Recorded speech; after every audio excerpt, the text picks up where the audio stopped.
Listen. Do you hear the earth groaning beneath your feet?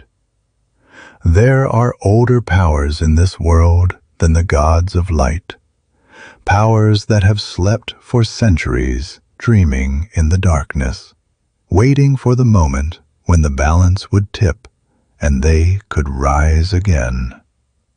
In the first book of the last Perun, you walked with Artyom through the realms of the dead. You saw him dance with skeletons, bargain with Koschei, and face the goddess Makosh herself. You watched him pluck the Firebird's feather from the heart of fate and burn the darkness from his beloved Marena's soul. But that was only the beginning. Now the balance has been shattered. The threads of fate that Makosh so carefully wove have been cut and tangled. And the old powers, the ones that have been sleeping in the shadows, are beginning to stir. The sound of chains rattling, of something vast and ancient waking from a long sleep. Welcome to the last Perun, Book 2, The Touch of Veles. In this journey, we will venture deeper into the world of Slavic mythology, a world of gods and spirits, of curses and bargains, of the eternal struggle between light and darkness, order and chaos. And at the heart of this struggle stands a god unlike any you have met before, the god of the underworld. Veles is one of the oldest and most powerful deities in the Slavic pantheon. He is the god of the underworld, the shapeshifter, the guardian of the boundary between the worlds of the living and the dead. He is the eternal rival of Perun, the god of thunder, the light to Perun's darkness, the chaos to Perun's order. But Veles is not evil in the way that Western myths portray their gods of death. He is not a devil, not a tempter, not a fallen angel. He is something far more ancient and far more complex. The Slavs believed that Veles was a god of balance. He was the one who ensured that the dead remained in their realm and the living remained in theirs. He was the guardian of the boundary, the keeper of the gate. Without him, the dead would rise, the world would drown in chaos. But Veles is also a god of hunger. He feeds on fear, on the terror of the dark, the horror of death, the despair of the forgotten. He grows stronger with every prayer spoken in fear, every sacrifice made in terror. And now, with the balance broken, Veles is rising. The Spirits and Creatures of Book 2. In this book, we will encounter new beings from Slavic folklore, spirits and creatures that are older and more dangerous than any we have met before. The Poludnitsa, the Noon Woman, a spirit of the fields. In Book 1, she was a distant threat. In Book 2, we will learn her true story and discover that she was once a mortal woman, betrayed and murdered by the very man she loved. Her name is Zoriana, and her curse has lasted for centuries. But Artyom will learn that even monsters have souls. Even the most bitter spirits can find peace. Koschei the Deathless. You met him in Book 1 as a prisoner, a victim of the gods. But in Book 2, we will see him in a new light. He is freed from his chains, but his freedom comes with a terrible price. He is hunted by Veles, feared by mortals, and haunted by the ghosts of his past. Will he become an ally or an enemy? The Domovoi, the house spirit, the guardian of the home. In Book 1, he was a cunning and dangerous opponent. In Book 2, we will see him again and discover that his motives are far more complex than they first appeared. The Rusalki, the water spirits, the souls of drowned women. They are beautiful and deadly, luring men to their doom with their songs. But they too have a story of loss, betrayal, and the desperate desire for revenge. The heart of the forest, an ancient tree older than the gods themselves, which holds the power to reshape the world. Its heart is a piece of wood carved from its trunk, pulsing with a golden light that can banish darkness and heal the deepest wounds. The themes of Book 2. In this book, we will explore the deepest questions of faith, fate, and free will. What happens when we break the old bonds? Artyom freed Koschei from his chains. He broke the curse that bound the Deathless One to Veles. But in doing so, he shattered the balance of the world. Now the dead are stirring, and the god of the underworld is hungry. Can we change our fate? The threads of Makosh are strong, but they are not unbreakable. Artyom has already proven that he can rewrite his own destiny. But can he rewrite the destiny of the entire world? What is the price of mercy? Artyom showed mercy to Koschei, and Koschei used that mercy to bring chaos to the world. Artyom showed mercy to Veles, and Veles repaid that mercy with betrayal. But even in the face of betrayal, Artyom will not abandon his principles, because he believes, as I believe, that mercy is not weakness. It is the greatest strength of all. What is the nature of evil? The Poludnitsa was not born evil. She was made evil by the cruelty of others. Koschei was not born a monster. He was made a monster by the curse of the gods. And Veles is not a devil. He is a force of nature, a reflection of the darkness that exists in all of us. The journey ahead. In Book 2, Artyom will face his greatest challenge yet. He will walk through the darkness, not to defeat it, but to understand it. He will learn that the gods are not all-powerful. They are reflections of our own fears and desires. He will learn that the dead are not silent.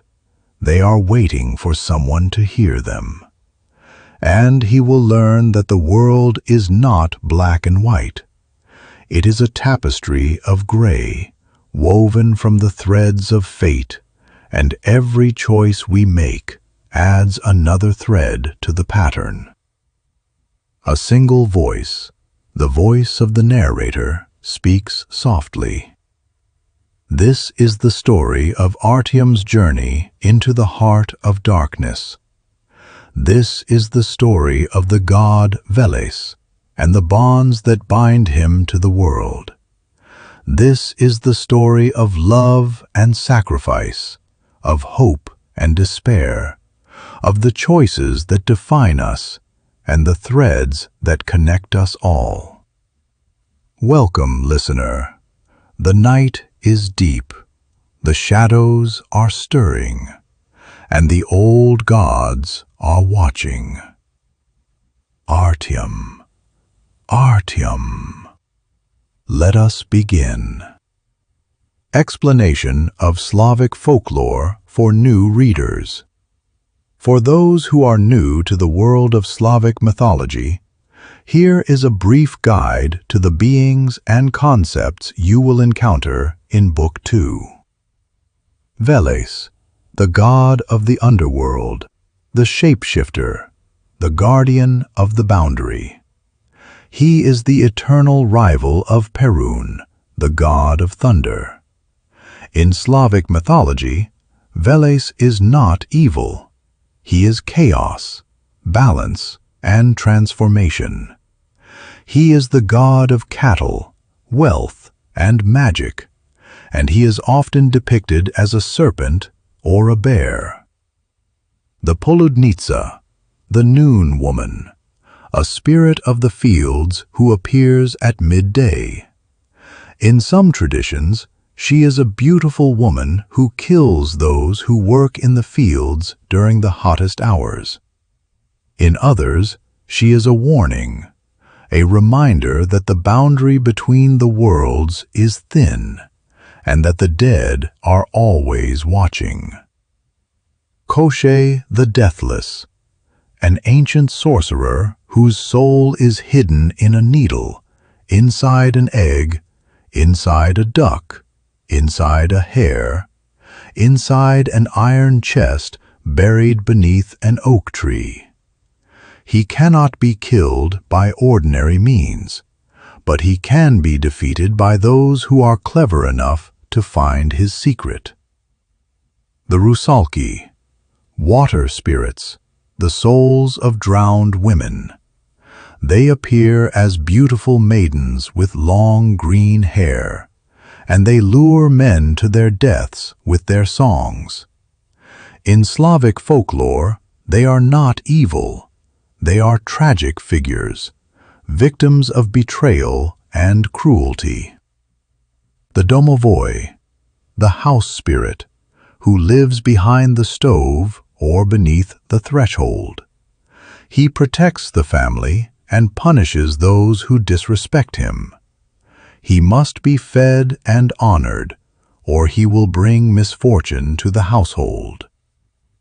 The heart of the forest, an ancient tree that holds the power to banish darkness and heal the deepest wounds. In Slavic mythology, trees were often seen as sacred, connecting the world of the living with the world of the dead. The three worlds. Yav, the world of the living, the realm of mortals where the story begins. Nav, the world of the dead, the realm of spirits where Artyom journeyed in Book 1. Prav, the world of the gods, the realm of the divine, where the eternal laws of the universe are written. Key themes of Book 2. Balance. The world must be balanced between light and dark, life and death, order and chaos. When the balance is broken, the world suffers. Mercy. Showing mercy to one's enemies is not a sign of weakness. It is a sign of strength. But mercy comes with a price, and that price must be paid. Forgiveness. Even the darkest souls can find redemption. Even the most bitter spirits can find peace, but only if someone is willing to offer them a hand. Love. Love is the most powerful force in the universe. It can break curses, heal wounds, and conquer even the darkest of shadows. The Last Perun. Book 2. The Touch of Veles. Chapter 1. The Song of the Crane. The village lay quiet beneath a blanket of snow. It had been 3 months since Artyom returned from the realm of the dead. 3 months since the Firebird's feather had burned the darkness from Marena's soul. 3 months of peace, the kind of peace that made a man forget that the world was full of hungry things. Artyom stood at the threshold of his house, watching the snow fall. It came down in thick, lazy flakes, muffling the sounds of the village, turning the world into a soft, white dream. The smoke from the chimneys rose straight up, undisturbed by wind, and the only sound was the distant barking of a dog and the crackle of the fire inside. "You're brooding again." He turned. Marena stood in the doorway, wrapped in furs, her cheeks flushed with color. She was alive. Alive! Every time he saw her, he felt a surge of gratitude so strong it almost hurt.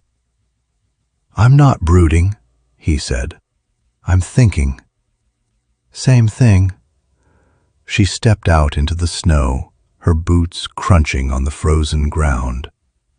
She came to stand beside him, and he felt the warmth of her through the bond that Makosh had woven between them, the bond that meant he felt her joy and her pain as if they were his own. "What are you thinking about?" she asked. "The winter," he said, "the cold, the way the world seems to be holding its breath." "It always holds its breath in winter. That's not new." "No," he shook his head. "It's different this year. Can't you feel it? There's something waiting, something watching." Marena was silent for a moment. Then she said softly, "I feel it too, but I don't know what it is." That night the dream came again. Artyom stood in Svarog's forge, the endless darkness lit by the glow of the eternal fire. The god was there, his hammer rising and falling, his face hidden in shadow. "You've done well, boy," Svarog said. "You saved her. You passed the test. But the world does not stop turning, and the old gods do not forget." "What do you mean?" Artyom asked. "I did what you asked. I saved her." "You saved her." The hammer fell. Boom. "But you did not save yourself, and you did not save the world." The forge shifted.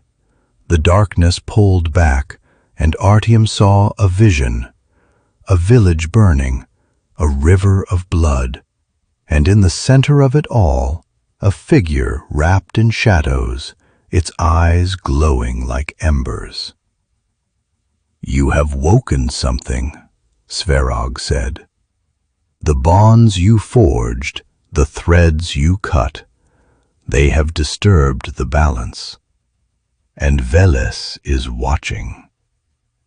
"Veles?" Artyom felt a chill that had nothing to do with the cold. "The god of the underworld? The shapeshifter?" "The same." Svarog's voice was heavy. "He was content to sleep, to let the world forget him. But you walked through his realm, boy. You freed Koschei. You bargained with Makosh.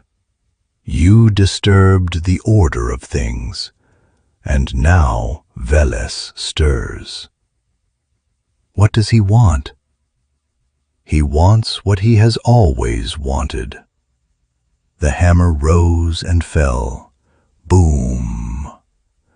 "He wants to remind the world that he exists, and he will do it in the most painful way he can." The dream shattered. Artyom woke with a gasp. Marena was beside him, her eyes wide with fear. "What happened? I felt it. The fear.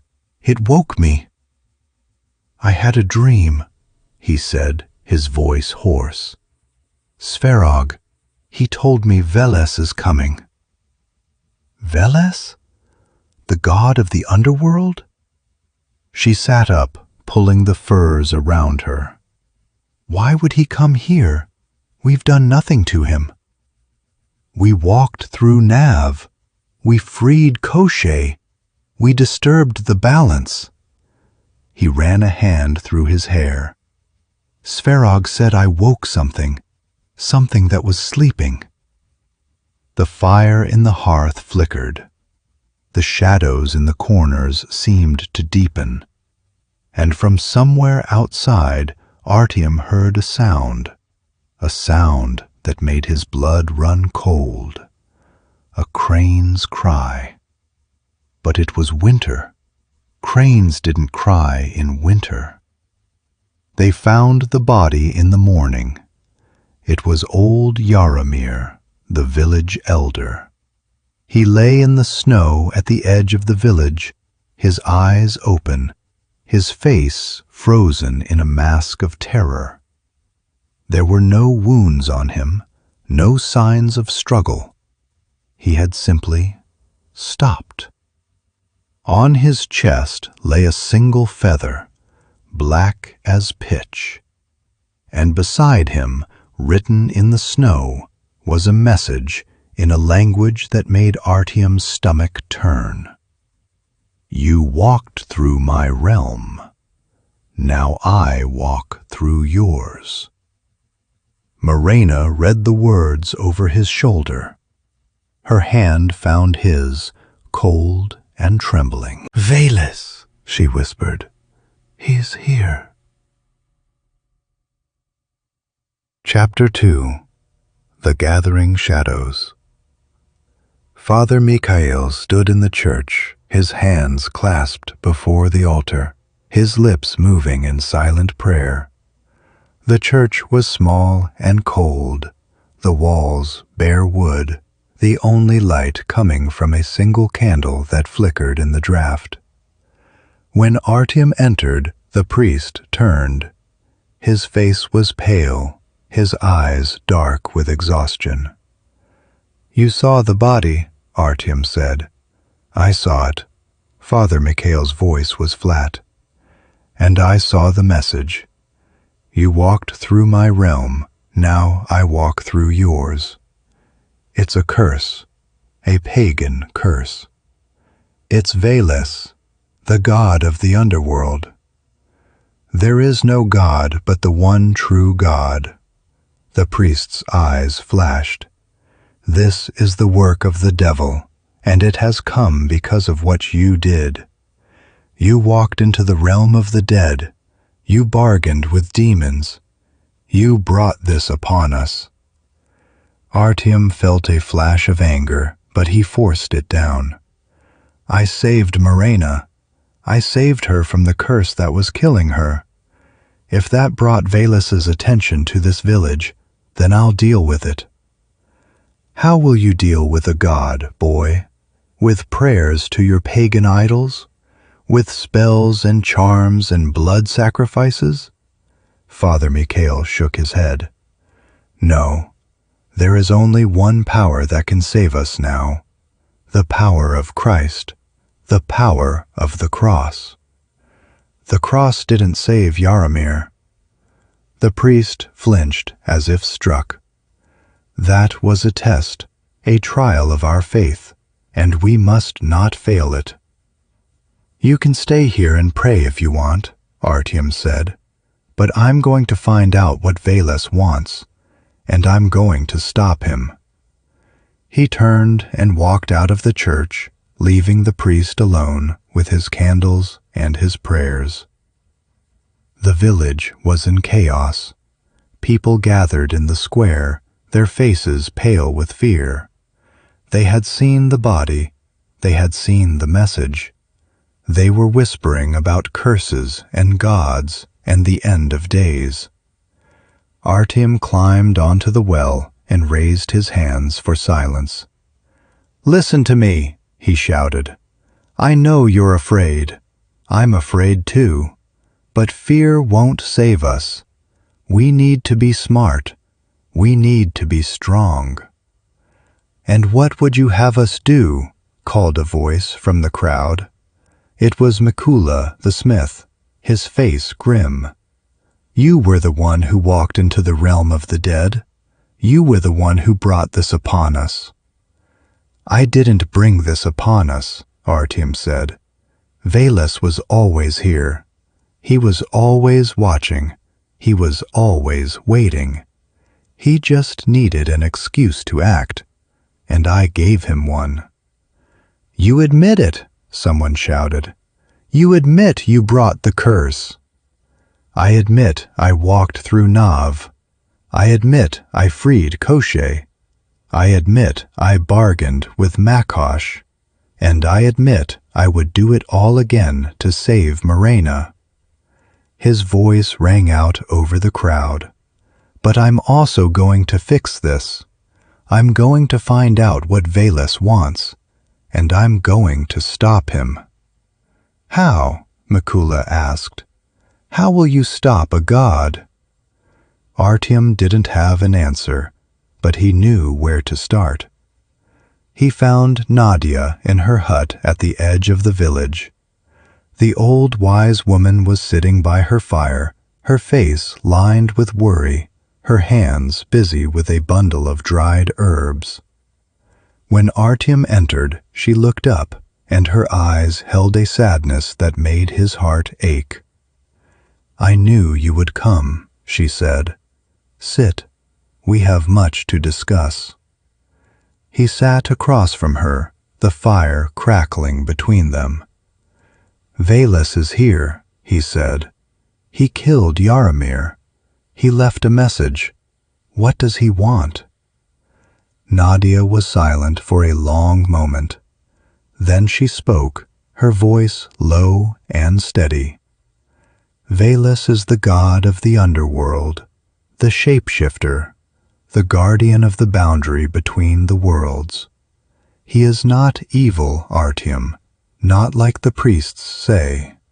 He is a force of nature, a balance." "What kind of balance?" "When the world grows too bright, Veles brings darkness. When the world grows too ordered, Veles brings chaos. He is the shadow of Perun, the night that follows the day. He is the god of those who have been forgotten. And now he wants to be remembered? Perhaps." Nadia leaned forward. "Or perhaps he wants something else, something you took from him." "What did I take from him?" "Koschei," she said. "You freed Koschei from his curse. Koschei was bound to Veles, a servant of the underworld, a guardian of the boundary. When you freed him, you broke the balance. You shattered the chain that held Veles in his place." Artyom felt a cold weight settle in his stomach. "So it's my fault." "Fault?" Nadia laughed, but it was a sad laugh. "You have been a pawn in a game you didn't even know was being played, boy. Svarog sent you. Makosh tested you. Koschei used you. And Veles was always waiting. What do I do now?" "You ask him," she said. "You ask Veles what he wants. You listen to what he says, and you give him what he needs, or you find a way to make him leave." "How do I ask a god?" Nadia reached into the shadows beside her and pulled out a small bundle wrapped in black cloth. She unwrapped it, revealing a wooden bowl, a bundle of feathers, and a small clay jar. "An old ritual," she said, "a ritual to call the shapeshifter. You will go to the crossroads at midnight. You will light a fire and pour a bowl of blood. You will burn these feathers and speak the old words. And then you will see the face of Veles, and you will bargain with him. Temnoyu, Chernoyu, Glubinoyu, Podzemnoyu, Zovu Tebia, Veles, Rogati, I Chmelni, Zver Kosmati, Zme Podkamenni, Pridik Prorubu, Pridik Rubeju, Otviet Daimne, Slova Skazimne, Jav Inav Razluchivshi, Mертви и живи свидивши, Появи работа, слуга темноты. Слышишь ли? Отвечай. Translation. By black darkness, by deep underground, I call you, Veles, horned and drunken, shaggy beast, serpent under the stone. Come to the ice hole, come to the boundary. Give me an answer, speak me a word. You who separate Yav and Nav, you who bind the dead and the living, appear, servant of darkness. Do you hear me? Answer. Chapter 3. The Crossroads at Midnight. The crossroads lay at the edge of the village, where three paths met in a tangle of frozen mud and dead grass. In the old days it had been a place of power, a place where the boundaries between worlds grew thin. The villagers avoided it after dark, and in winter it was always empty. But tonight, Artyom stood at its center.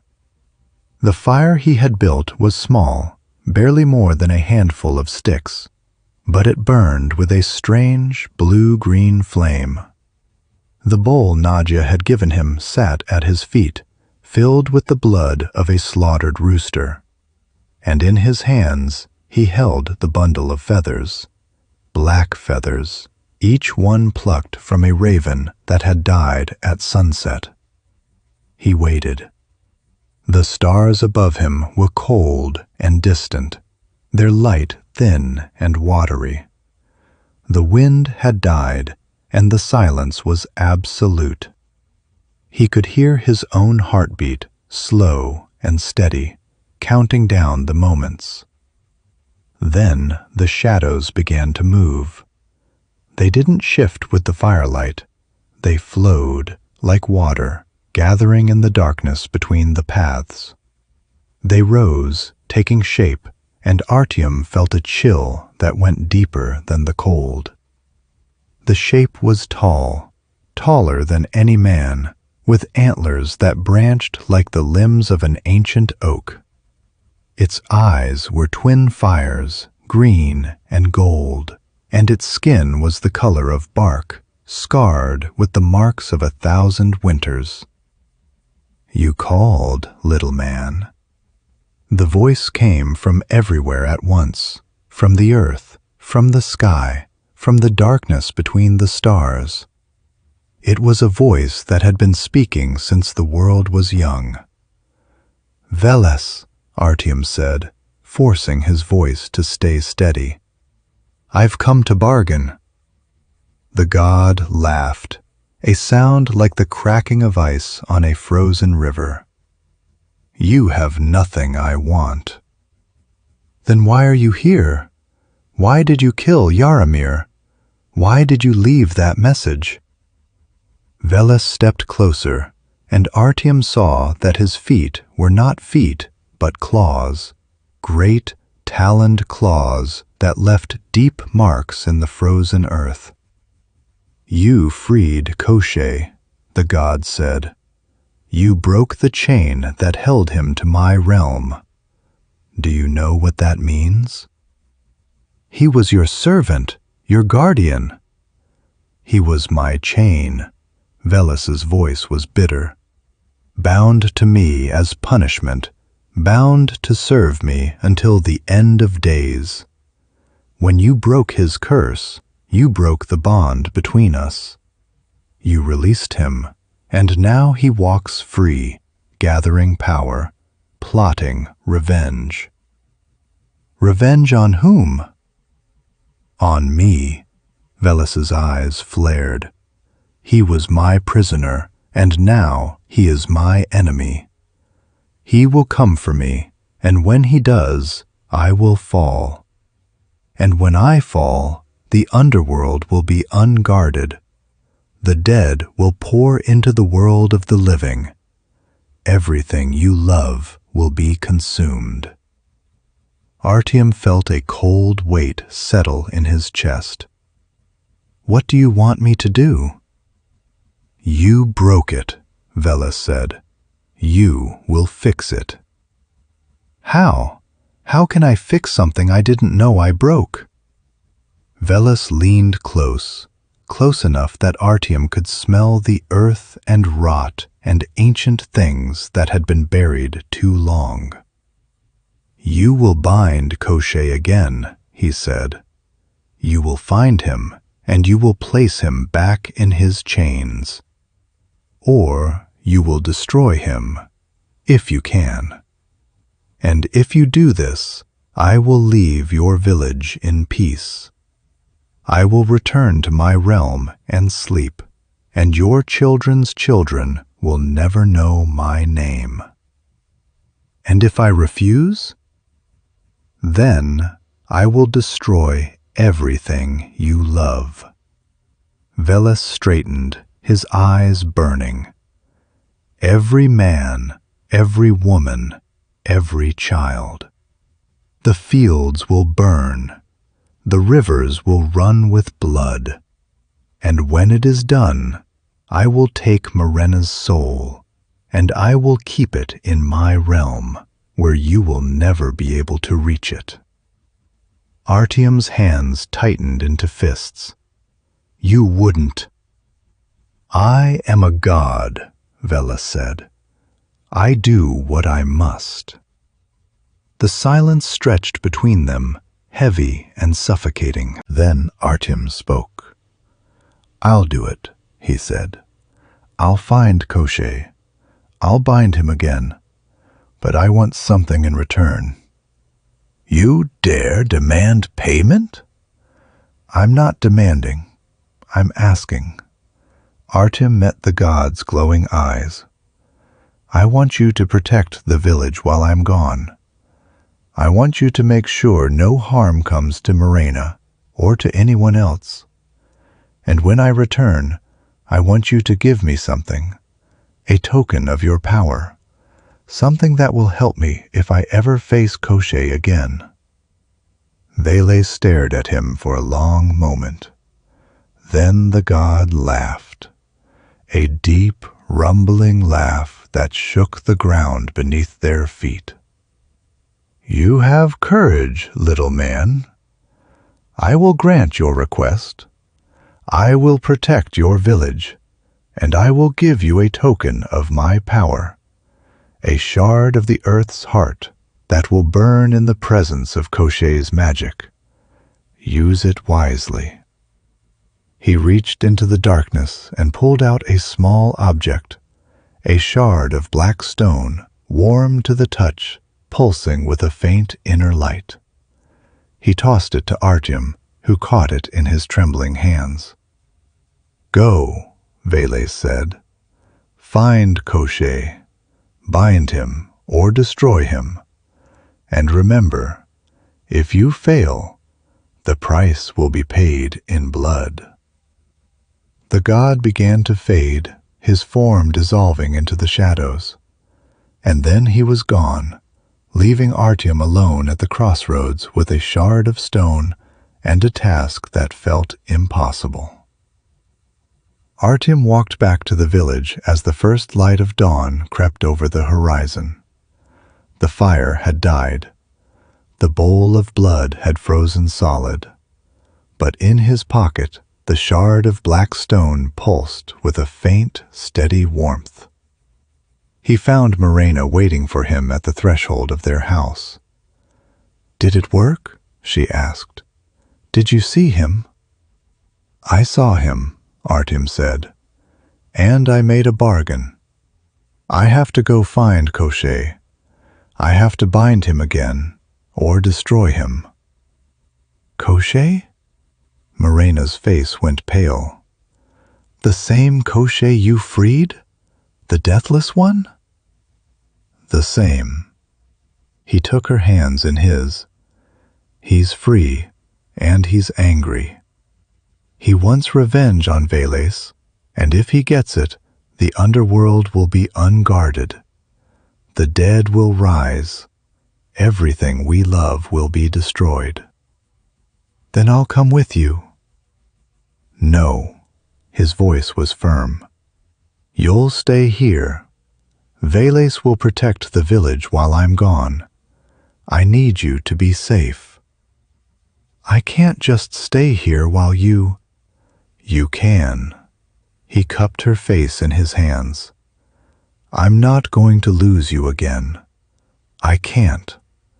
The bond between us, if I feel you dying, if I feel you slipping away, I won't be able to focus. I need to know you're safe. Marena stared at him, her eyes bright with tears. Then she nodded slowly. I hate this, she said. I hate that you have to go. I hate that you have to risk your life again. I know. He kissed her forehead. But I'll come back.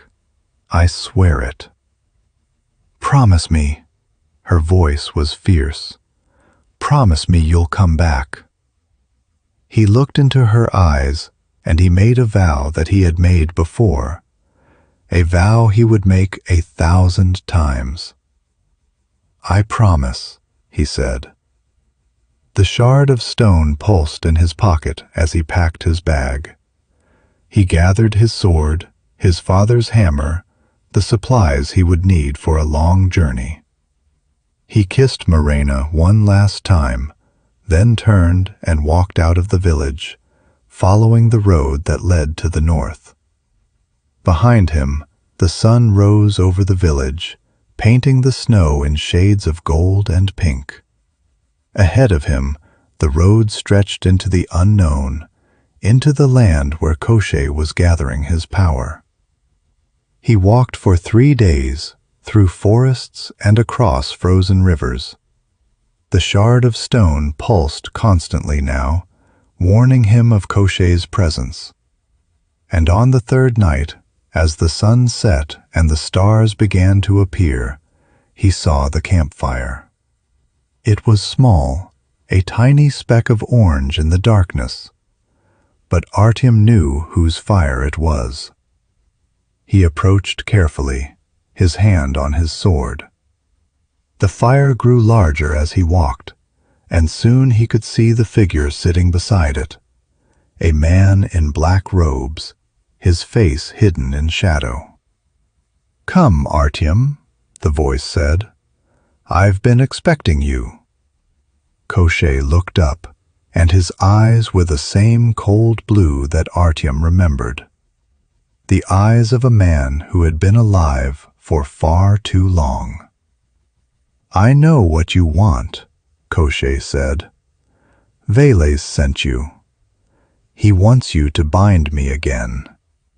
He laughed, a hollow sound that echoed through the empty forest. But I'm not going back. I'm never going back. Then I'll have to destroy you. You can't destroy me, Koschei said. I am deathless. I am eternal. And I am going to make Veles suffer for every moment he imprisoned me.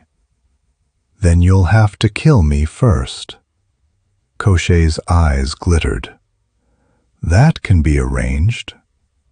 He rose to his feet, and the shadows around him seemed to deepen. Artyom drew his sword, the shard of stone burning in his pocket. Ready for a battle he didn't know if he could win. А поле чистое, море глубокое, камень горжучий, звезда восточная. Возьми мою душу, сохрани, мой сын, от стрели, от меча, от злого слова. От на гвоздя и от красной девицы сохрани меня, земля-мать. Сохрани меня, небо-отец. Сохрани меня от смерти напрасной. Translation. Open field, deep sea, flaming stone, eastern star. Take my soul, protect my son, from arrow, from sword, from evil word, from nail and from red maiden. Protect me, Earth Mother. Protect me, Sky Father. Protect me from senseless death. Chapter 4. The Deathless's Bargain. The fire crackled between them, casting dancing shadows across Koschei's face. He looked older than Artyom remembered, more tired, more worn. The lines around his eyes had deepened, and there was a hollowness to his cheeks that spoke of sleepless nights and endless wandering. "You look surprised," Koschei said, a thin smile playing on his lips. "Did you expect me to be surrounded by armies? To be sitting on a throne of bones?" "Something like that," Artyom admitted. "I'm not that foolish," Koschei gestured to the fire. "Sit. We have much to discuss, and I would rather do it as civilized men than as enemies." Artyom hesitated. Every instinct told him to attack, to strike while Koschei was unguarded. But something held him back, a flicker of doubt, a whisper of warning. He sat. "Good," Koschei nodded. "You're learning. You're starting to understand that the world is not as simple as you once believed." "Understand what?" Koschei leaned forward, his eyes glittering in the firelight. "That I am not your enemy, and neither is Veles. We are all pawns, Artyom. Pawns in a game that has been played since the beginning of time." "What game?" "The game of balance." Koschei reached into the fire and pulled out a burning log, holding it in his bare hand without flinching. "You see this flame? It burns, but it also gives light. It destroys, but it also creates. The world is the same, light and dark, life and death, order and chaos. They must exist together in balance." "And where do you fit in that balance?" "I am the chain that binds the underworld to the world of the living." Koschei's voice was bitter. "I was cursed to serve Veles, to guard the boundary, to ensure that the dead stayed dead and the living stayed alive. I was a prisoner, Artyom, a slave to a god who cared nothing for me." "And now you're free." "Now I'm free." Koschei's eyes burned. "But freedom comes with a price. Veles is afraid. He knows that without me, the boundary is weakening. The dead are stirring, and soon they will rise." Artyom felt a cold weight settle in his chest. "That's why he sent me. He wants me to stop you." "He wants you to bind me." Koschei's smile was sad. "He wants to put me back in my cage, to chain me to his service again. And you who knows what it means to be bound to someone, to feel their pain and their joy as your own, you would do that to me?" The words struck Artyom like a blow. He thought of Marena, of the bond that tied them together. He thought of what it would mean to be forced to serve someone against his will. "No," he said slowly, "I wouldn't." "Then we understand each other." Koschei leaned back. "I don't want to destroy the world, Artyom. I want to live. I want to be free. But Veles won't allow that. He needs me to guard the boundary, and he will do whatever it takes to keep me in chains." "What do you want from me?" "I want you to help me find a way to break the curse, not to escape it, to destroy it. to make it so that no one can ever be bound to the underworld again. Artyom stared at him. You're asking me to help you destroy the boundary between the worlds? I'm asking you to help me free it. Koschei's voice was urgent. The boundary is not a wall, it's a cage. It traps the dead in Nav, prevents them from moving on to their true rest.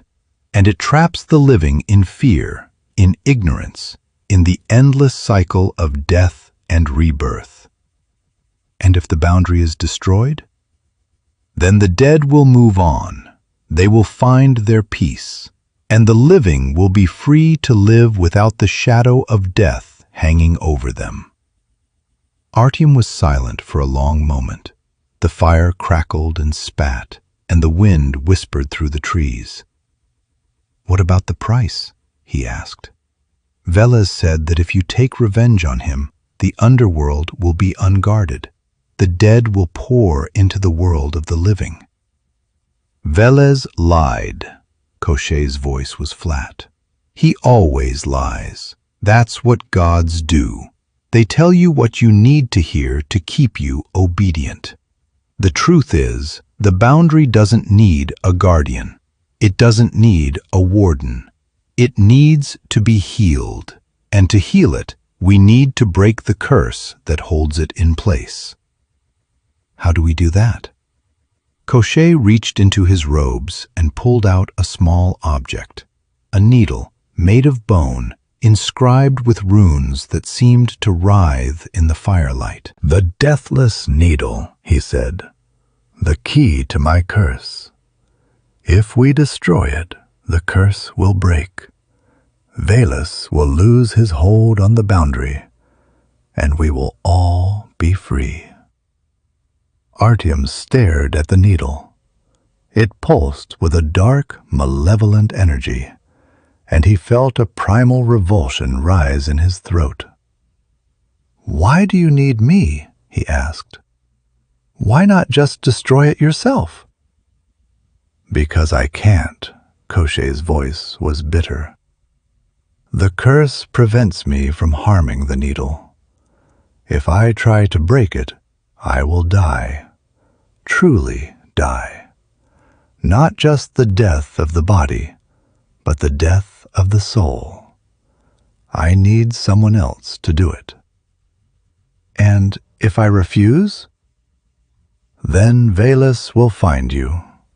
He will use you, Artyom. He will twist you, break you, make you his puppet. And in the end, you will bind me again, and I will spend eternity in chains, and the boundary will remain broken, and the dead will never find their peace. Artyom closed his eyes. The weight of the decision pressed down on him like a mountain. He thought of Marena. He thought of the village. He thought of all the people who would suffer if he made the wrong choice. And then he thought of Koschei, a man who had been a prisoner for centuries, who had suffered more than anyone could imagine, who deserved a chance to be free. I need time, he said. I need to think. Take all the time you need. Koschei's smile was genuine. But don't take too long. Veles is patient, but he is not eternal. And the dead are growing restless. Chapter 5. The Poludnitsa's Revenge. Artyom walked through the night, his thoughts churning like a storm. Koschei's words had shaken him. The Deathless One was not the monster he had expected. He was a victim, a prisoner, a man who had been used and discarded by the gods. And now Artyom was being asked to choose between helping him and obeying Veles. It was an impossible choice. He was so lost in his thoughts that he almost missed the change in the air. It grew warmer, heavier, charged with a strange electric energy. The snow beneath his feet began to melt, and the trees around him seemed to shiver, their branches trembling as if in fear. And then he heard the laughter. It was high and sweet, the laughter of a woman. But there was something wrong with it, something cold and hungry and utterly inhuman. Artyom spun, his hand on his sword. She stood at the edge of the clearing, bathed in moonlight. She was beautiful, the most beautiful woman he had ever seen. Her hair was the color of wheat, her eyes were the color of the sky at dawn, and her skin glowed with a soft golden light. But there was a darkness in her smile, a hunger in her eyes. "Artyom," she said, her voice like honey and poison. "I've been looking for you." "The Poludnitsa," he drew his sword. "What do you want?" "What do you think I want?" She stepped closer, and the air grew hotter around her. "You escaped me once. You danced with the dead and slipped through my fingers. But I don't forget. I never forget. You're not supposed to be here. It's winter. The fields are dead." "I am not bound by the seasons." Her smile widened. "I am bound by vengeance, and I have been waiting for you." She lunged. Artyom barely had time to raise his sword before she was upon him. Her hands, long clawed hands, reached for his throat, and he felt the heat of her skin, the burning intensity of her presence. He blocked, slashing at her arms, but she was faster, stronger, more agile than any human. She twisted and spun, her laughter echoing through the forest. "You can't kill me, Artyom," she hissed. "I am death itself. I am the shadow in the field, the heat in the sun, the madness in the heart of summer." "Then I'll find a way." He fought with everything he had, his father's sword, his mother's prayers, the desperate love that burned in his heart. But the Poludnitsa was relentless. She drove him back, her claws raking across his chest, her laughter filling his ears. "Your love won't save you," she whispered. "Your courage won't save you.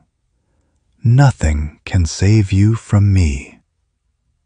And then, just as she was about to strike the killing blow, Artyom remembered the shard of stone in his pocket, the gift from Veles, the token of his power. He pulled it out, pressing it against his palm, and shouted, "By the power of the earth's heart, by the will of the shapeshifter, I command you to leave." The shard blazed with a fierce golden light.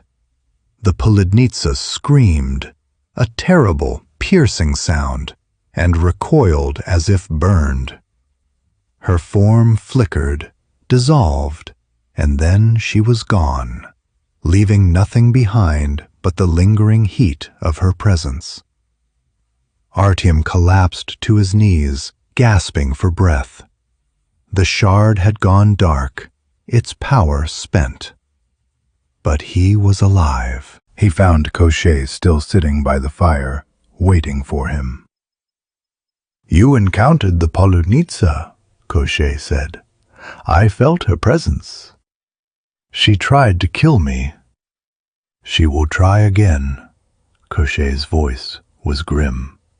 "She is bound to Veles, just as I was. He sent her to stop you, to prevent you from helping me.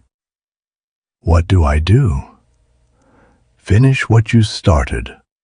Koschei held out the deathless needle. "Destroy it. Free me. And together we will end Veles's reign once and for all." Artyom stared at the needle. The runes on its surface seemed to glow, pulsing with a dark, hypnotic rhythm. "If I do this," he said slowly, "if I destroy the curse, what happens to the boundary?" Koschei's eyes were unreadable. "It will weaken, for a time, but it will not collapse completely, not if we are careful. We will need to find a new way to guard it, a way that does not require chains and slavery. And if we can't? Then the dead will rise, and the world as we know it will end." Artyom felt the weight of the decision pressing down on him. He thought of Marena, of the village, of all the people who would suffer if he made the wrong choice. But he also thought of Koschei, a man who had been a prisoner for centuries, who deserved a chance to be free. He reached out and took the needle. "Tell me what to do," he said. Chapter 6. The Heart of the Mountain. The journey to the heart of the mountain took 3 days.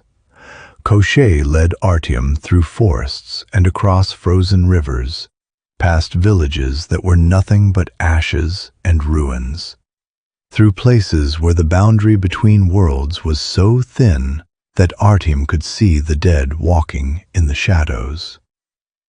"Veles's power is weakening," Koschei said. "The longer I am free, the weaker he becomes. The dead are already beginning to stir. If we don't act soon, there will be no stopping them." "What happened to all these villages?" Artyom asked, gesturing to the ruins. "Veles," Koschei said. "He sends his servants to destroy anything that might threaten him. The Poludnitsa, the Rusalki, the spirits of the forest. They are his weapons, and he wields them without mercy." Artyom felt a cold fury rising in his chest. "He told me he would protect my village." "He will, for as long as it suits him." Koschei's voice was bitter. "But the moment you become a threat, he will turn on you. He will destroy everything you love, just as he destroyed these villages." They reached the mountain at dusk. It was a dark, brooding shape on the horizon, its peak lost in clouds that swirled and churned like living things. "This is the place," Koschei said. "The heart of the mountain. Here the boundary between the worlds is thinnest. Here we can destroy the curse." They entered the mountain through a narrow crack in the rock. The tunnel was dark and winding, but Koschei seemed to know the way, his footsteps steady and sure. After what felt like hours, they emerged into a vast cavern.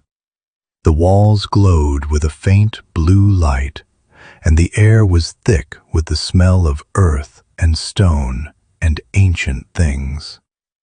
And in the center of the cavern stood a great stone, carved with runes that seemed to writhe in the darkness. "The heart of the mountain," Koschei said. "The place where Veles's power is strongest. If we destroy the needle here, the curse will be broken forever." Artyom stepped forward, the needle clutched in his hand. The runes on its surface were pulsing now, faster and faster, as if they knew what was about to happen. "Are you ready?" Koschei asked.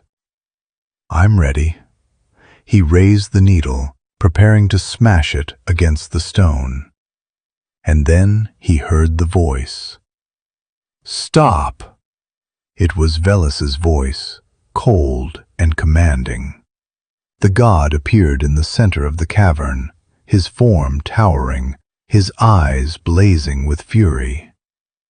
"You would betray me, boy?" Veles's voice echoed through the cavern. "After everything I gave you?" "You gave me nothing," Artyom said. "You used me, just like you used Koschei, just like you use everyone. I gave you the shard. I gave you protection for your village. I gave you... You gave me a leash." Artyom's voice was steady. "You wanted to control me, to make me your puppet. But I'm not a puppet, and I won't be used." Veles's eyes flared with rage. "Then you will die." The god lunged, his claws extended, his form shifting and writhing like smoke. But before he could reach Artyom, Koschei stepped forward, his arms spread wide. "No, Veles," Koschei said. "You will not touch him." The two forces collided, the god and the deathless one, and the cavern erupted in chaos. Light and shadow clashed, stone cracked and crumbled, and the air filled with the screams of the dying and the damned. Artyom didn't hesitate. He raised the needle and brought it down against the stone with all his strength. The needle shattered, and the curse broke. A wave of energy exploded outward, throwing Artyom across the cavern. He crashed against the wall and fell to the ground, dazed and bleeding. When he looked up, Veles was gone. The cavern was quiet, the only sound the drip of water and the echo of his own heartbeat. And Koschei was standing over him, his face pale, his body trembling. "It's done," Koschei said. "The curse is broken. Veles is weakened, and I am free." Artyom managed a weak smile. "Then let's go home." They emerged from the mountain into the dawn. The sky was clear and bright, the first rays of sunlight painting the snow in shades of gold and pink. "The boundary will hold," Koschei said, "for now, but we must be vigilant. Veles will not forget what we have done.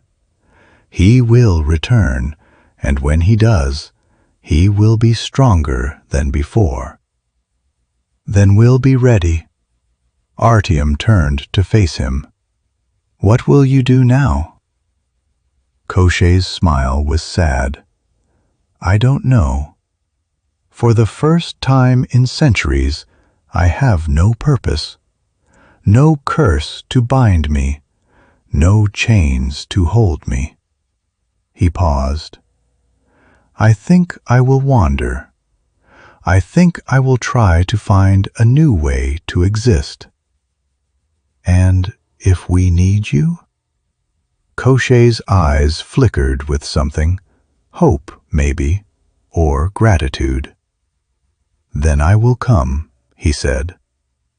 "I will always come." He turned and walked away, his black robes fluttering in the wind. And then he was gone, disappearing into the forest like a shadow that had finally found its place in the world. Artyom watched him go, then turned and began the long walk back to his village. Marena was waiting for him on the threshold of their house. "You came back," she said, her voice trembling with relief. "I told you I would." He took her in his arms, holding her close. "I will always come back." She pulled away, looking into his eyes. What happened? What did you do? I broke a curse, he said. I freed a prisoner, and I made an enemy of a god. Her face paled. Veles? Veles. He kissed her forehead. But it's not over. It will never be over. The old gods are dying, but they will not go quietly. Then we'll face them together. He smiled, a real smile, the first he had felt in a long time. Yes, he said, together.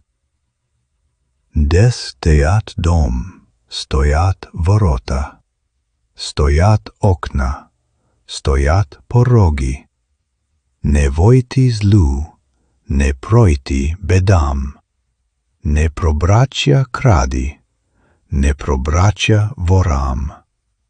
Sohrani nas, mać sira zemlja, sohrani nas, oče nebo, sohrani nas od всего lihogo. Translation. Stand firm, house. Stand firm, gates. Stand firm, windows. Stand firm, thresholds. Let not evil enter. Let not trouble pass. Let not thieves pass. Let not robbers pass. Protect us, damp Mother Earth. Protect us, Father Sky. Protect us from all that is evil. Chapter 7. The Shadow in the Forge. The village had changed. Artyom felt it the moment he crossed the threshold of the gates. The air was different, heavier, thicker, charged with a tension that made his skin prickle. The people moved differently, too, their steps quick and furtive, their eyes darting to the shadows as if expecting something to leap out at any moment. "What happened here?" he asked, catching Mikula by the arm. The smith's face was gray with exhaustion. "It's been 3 days since you left. 3 days of things." "What kind of things?" "Strange lights in the forest, sounds at night, whispers, laughter, crying, and the dreams." Mikula shuddered. "Everyone's been having the same dream. A woman in white, standing at the edge of the village, calling our names." Artyom felt a cold weight settle in his chest. The Poludnitsa. She's been seen in the fields and the forest. There are things in the forest now, things that don't belong here. "Where's Marena?" "At home. She's been keeping watch, making sure nothing gets too close."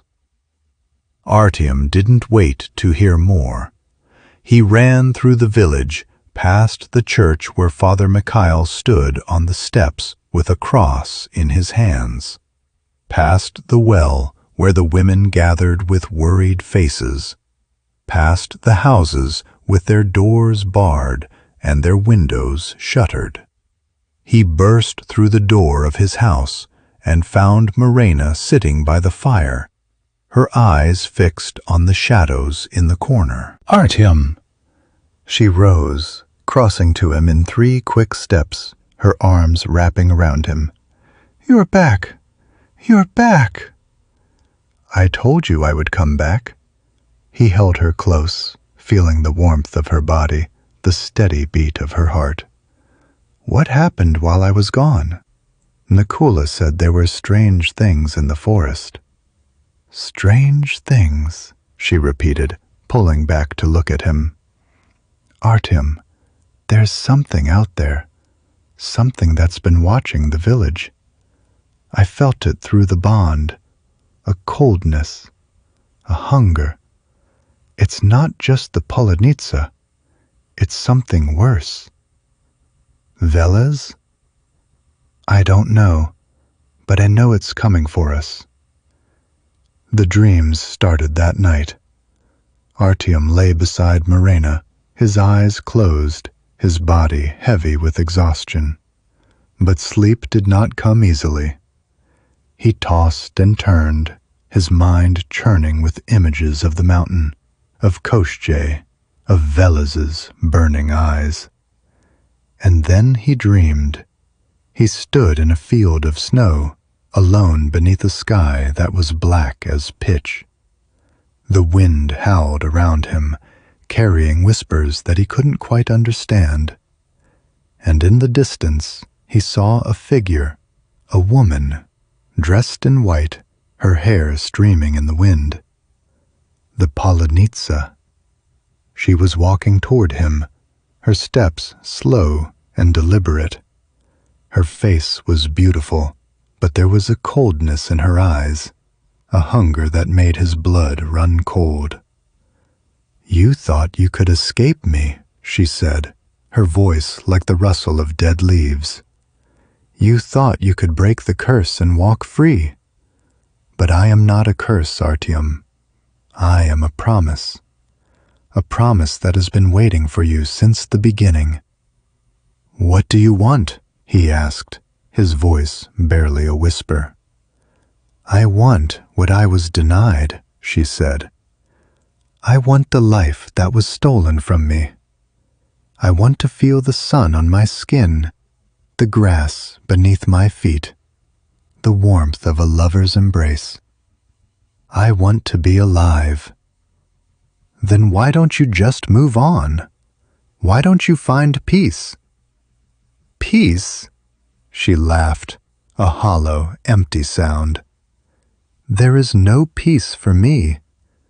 I was killed, Artyom, murdered in the fields at noon, left to rot in the sun. And the man who killed me, he was never punished.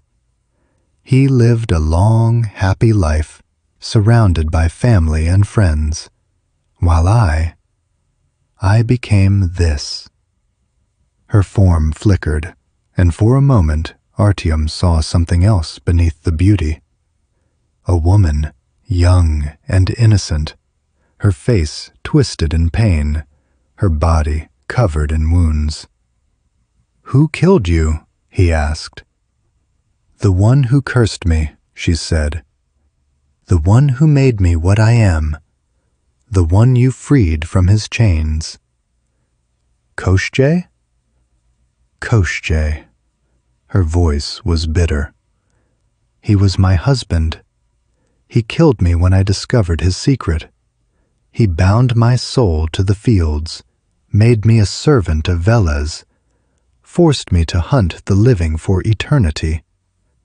And now he walks free, while I remain a prisoner." Artyom felt a chill that had nothing to do with the cold. "I didn't know." "Of course you didn't know."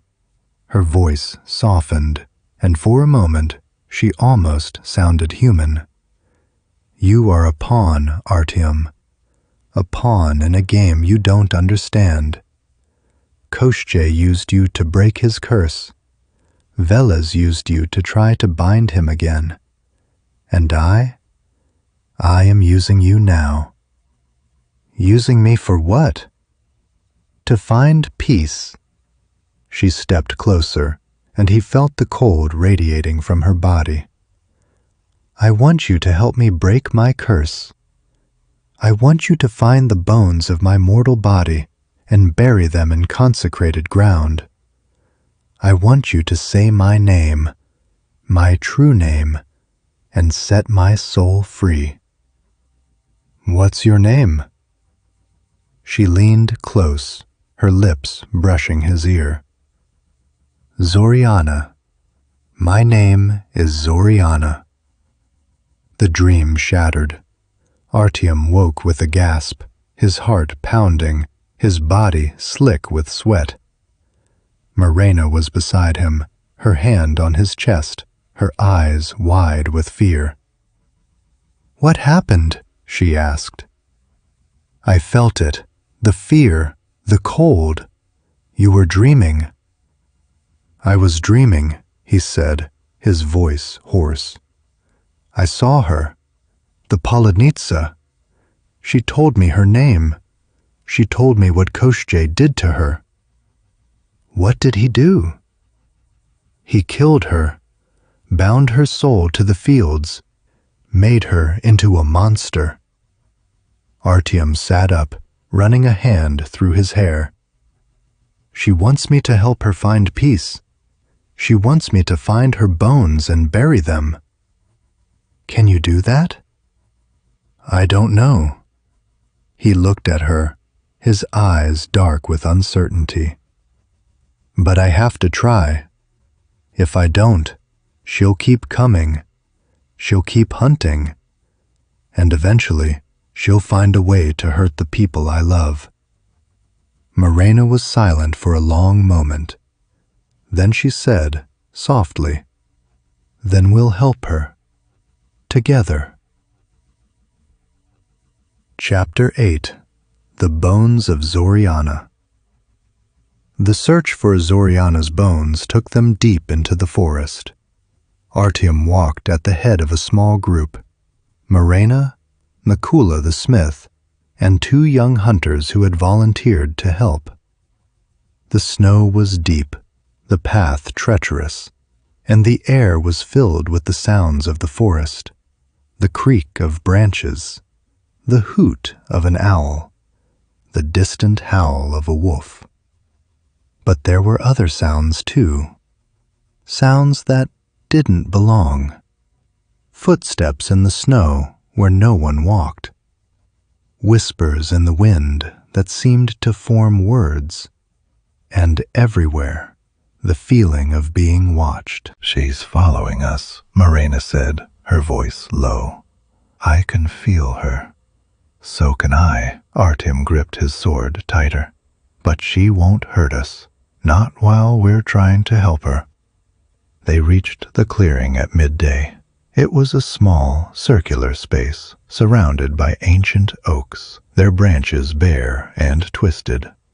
In the center of the clearing, half buried in the snow, was a mound of stones. "This is it," Artyom said. "This is where she died." He knelt, brushing away the snow, and began to dig. The others joined him, their hands working quickly, their breath misting in the cold. Beneath the stones they found the bones. They were old, so old that they crumbled at the touch, but they were there, arranged in a careful pattern, as if someone had laid her to rest with reverence. "Who buried her?" Mikula asked, his voice hushed. "Someone who knew her," Artyom said, "someone who loved her." He gathered the bones carefully, wrapping them in a cloth he had brought for the purpose. And then he began to speak the old words, the words that would set her soul free.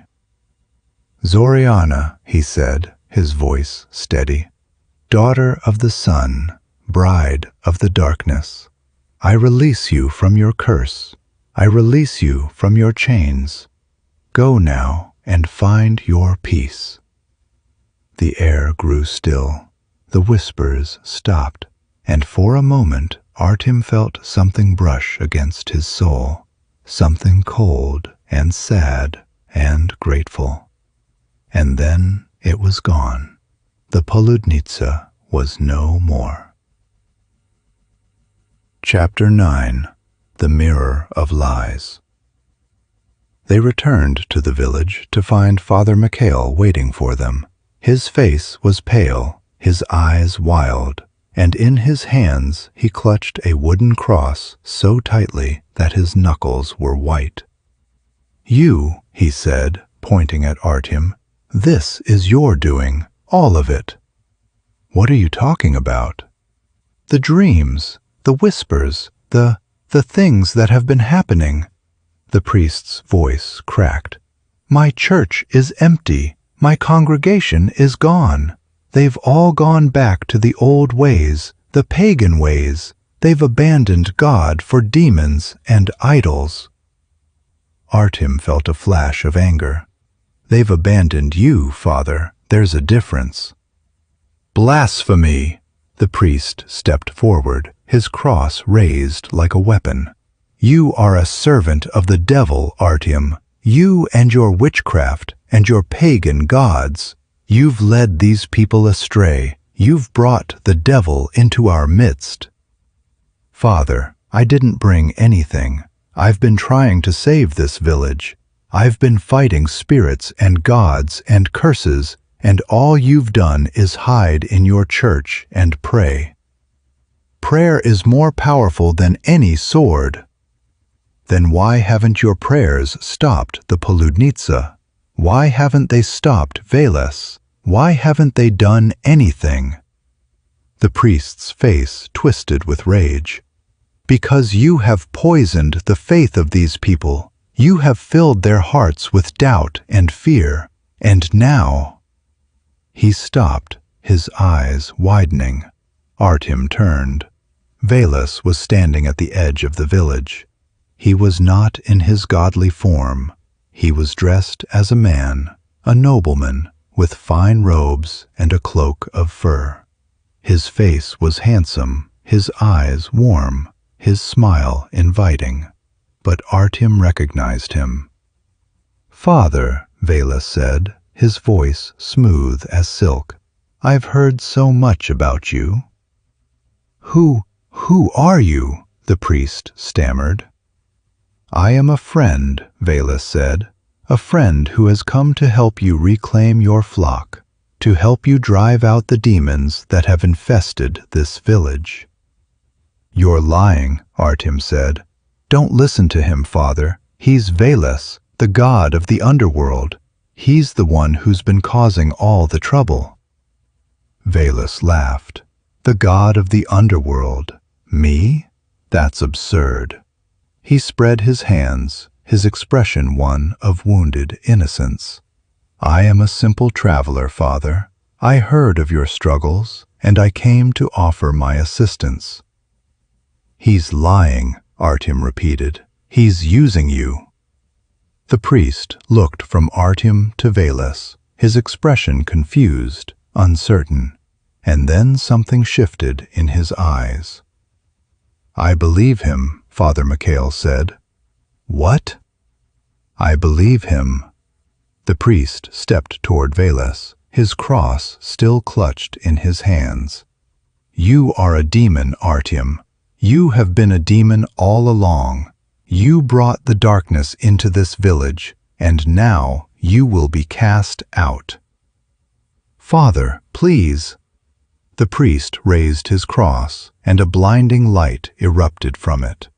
Artyom staggered back, shielding his eyes, and when the light faded, Veles was gone, and Father Mikhail was standing over him, his eyes blazing with righteous fury.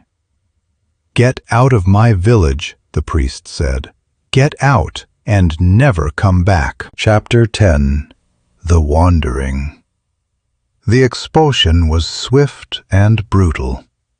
Artyom had no time to gather his belongings, no time to say goodbye. He was dragged to the gates by a mob of villagers, the same villagers who had cheered him when he returned from Nov, who had celebrated the healing of Marena, who had wept with joy when the darkness was burned away. They had forgotten all of it. Veles had poisoned their minds, and now they saw him as the enemy. Marena ran to his side, her face streaked with tears. "I'm coming with you," she said. "I won't let them send you away alone." "No," he said, his voice firm. "You stay here. You're safe here. Veles won't hurt you. He needs you to control me." "I don't care. I won't let you go." "Marena, please." He cupped her face in his hands, looking into her eyes. "If you come with me, he'll win. He'll have us both. But if you stay, you can fight him from the inside. You can protect the village. You can keep them safe." She stared at him, her eyes bright with tears. "I don't want to be without you." "And I don't want to be without you." He kissed her forehead. "But I have to do this. I have to find a way to stop Veles. And I can't do that if I'm worried about you." "But the bond." "The bond will hold. I'll feel you no matter where I am." He pulled away, forcing himself to smile. "I'll come back. I promise." He turned and walked out of the village, his boots crunching on the frozen ground. Behind him, he heard Marena's sobs, the murmurs of the villagers, the cold voice of Father Mikhail saying a prayer. And ahead of him, the forest stretched into the unknown. He had no plan. He had no allies. He had nothing but a shard of black stone, a sword, and the desperate hope that somehow, somewhere, there was a way to win. He walked, and as he walked, he sang, a song his grandmother had taught him, a song about the old gods and the old ways. The fire burns low, the night grows deep, the stars are cold and the wind is steep, but I will walk until I find a light to guide my troubled mind. The shard in his pocket pulsed with a faint warmth, and he felt a glimmer of hope. He was not alone. Chapter 11. The Hermit in the Snow. Artyom walked for 3 days. The snow fell without mercy, blanketing the world in white, erasing all traces of the path he had followed. The cold seeped through his clothes, through his skin, into his bones. His stomach gnawed at itself with hunger, and his throat was raw with thirst. But he kept walking. He didn't know where he was going. He had no map, no guide, no destination. All he had was the shard of black stone in his pocket, the gift from Veles, the token of the god's power. It pulsed with a faint warmth, a faint light, a faint hope. And he had the bond. It was the only thing that kept him going, the thread that connected him to Marena. Through it, he felt her heartbeat, steady and strong. He felt her love, her fear, her determination. She was still alive. She was still fighting. And as long as she was fighting, so would he. On the 3rd night, he saw the light. It was small, a pinprick of orange in the distance, barely visible through the swirling snow. But it was there, a fire, a shelter, a sign that he was not alone in this frozen wasteland.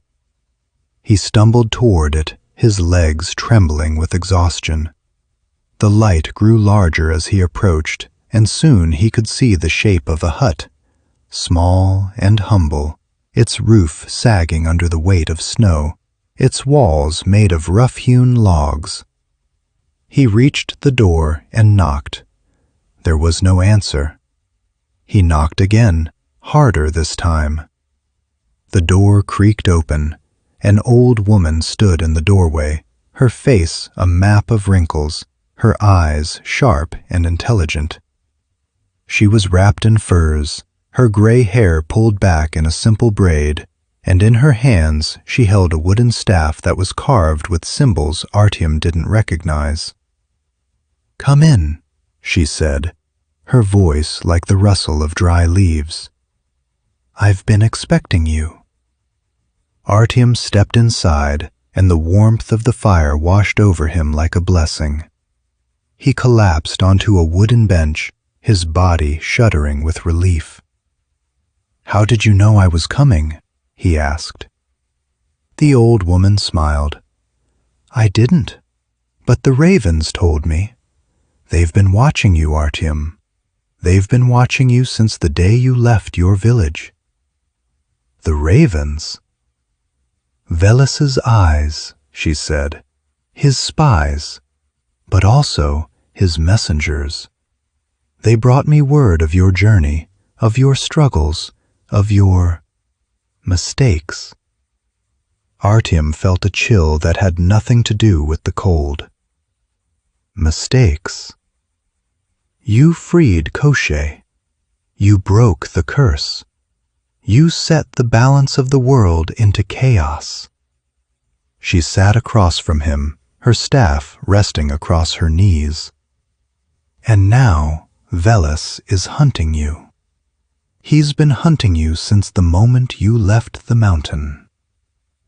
I know, Artyom said, but I didn't have a choice. Koschei was a prisoner. He deserved to be free. Deserved? The old woman laughed, a bitter, hollow sound. No one deserves anything, boy. The world doesn't care about what people deserve. It only cares about balance, and you have shattered that balance. Then what do I do? How do I fix it? She was silent for a long moment, her eyes searching his face. Then she spoke, her voice soft and sad. Your journey has only just begun, Artyom. You have faced the Poludnitsa. You have bargained with Koschei. You have defied Veles. But the true test, the test that will determine the fate of the world, is yet to come. What test? The test of the heart. She leaned forward, her eyes burning. You must find the thing that Veles loves most, the thing that gives him his power, and you must take it from him. What does Veles love? Can you not guess? Her smile was sad. He loves the same thing that all gods love. He loves to be worshipped. He loves the fear and the faith of mortals.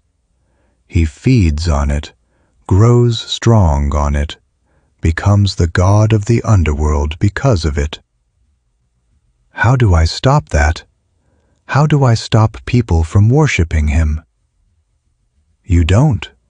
She shook her head. You can't stop people from believing, but you can give them something else to believe in, something stronger, something better. Like what? Like hope, she said. Like love. Like the faith that doesn't need gods to survive. Chapter 12.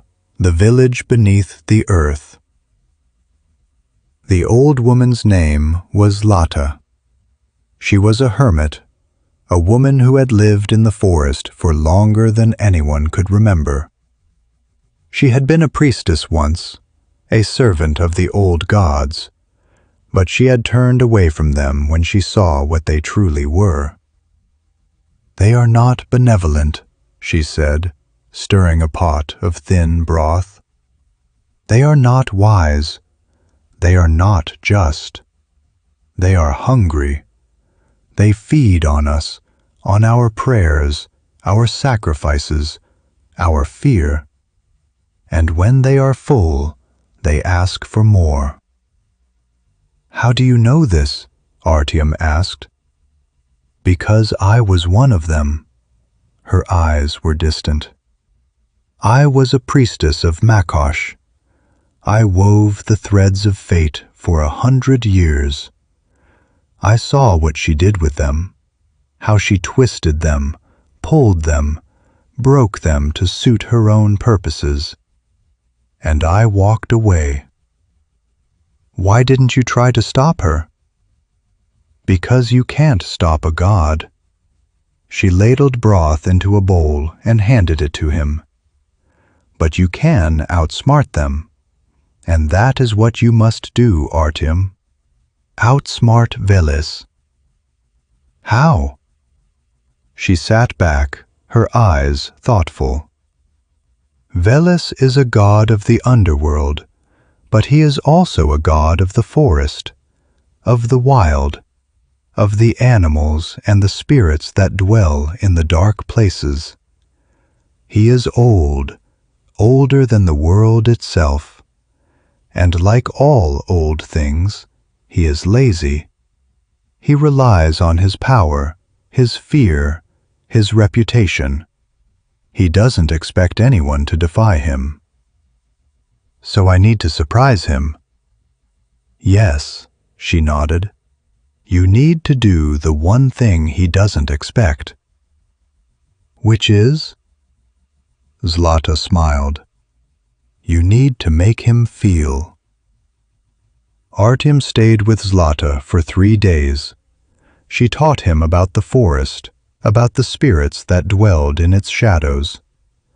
She taught him how to listen to the wind, how to read the signs in the snow, how to tell when the boundary between the worlds was thin. And she taught him how to fight a god. The gods are not invincible, she said. They have their weaknesses, just like mortals. Veles's weakness is his pride. He cannot bear to be ignored. He cannot bear to be forgotten. And if you can make him feel those things, if you can make him feel small, you will have a chance. How do I make a god feel small? By showing him that he doesn't matter. She placed a hand on his shoulder. By showing him that the world will go on without him, that his power is nothing compared to the love of one mortal for another. Artyom thought of Marena.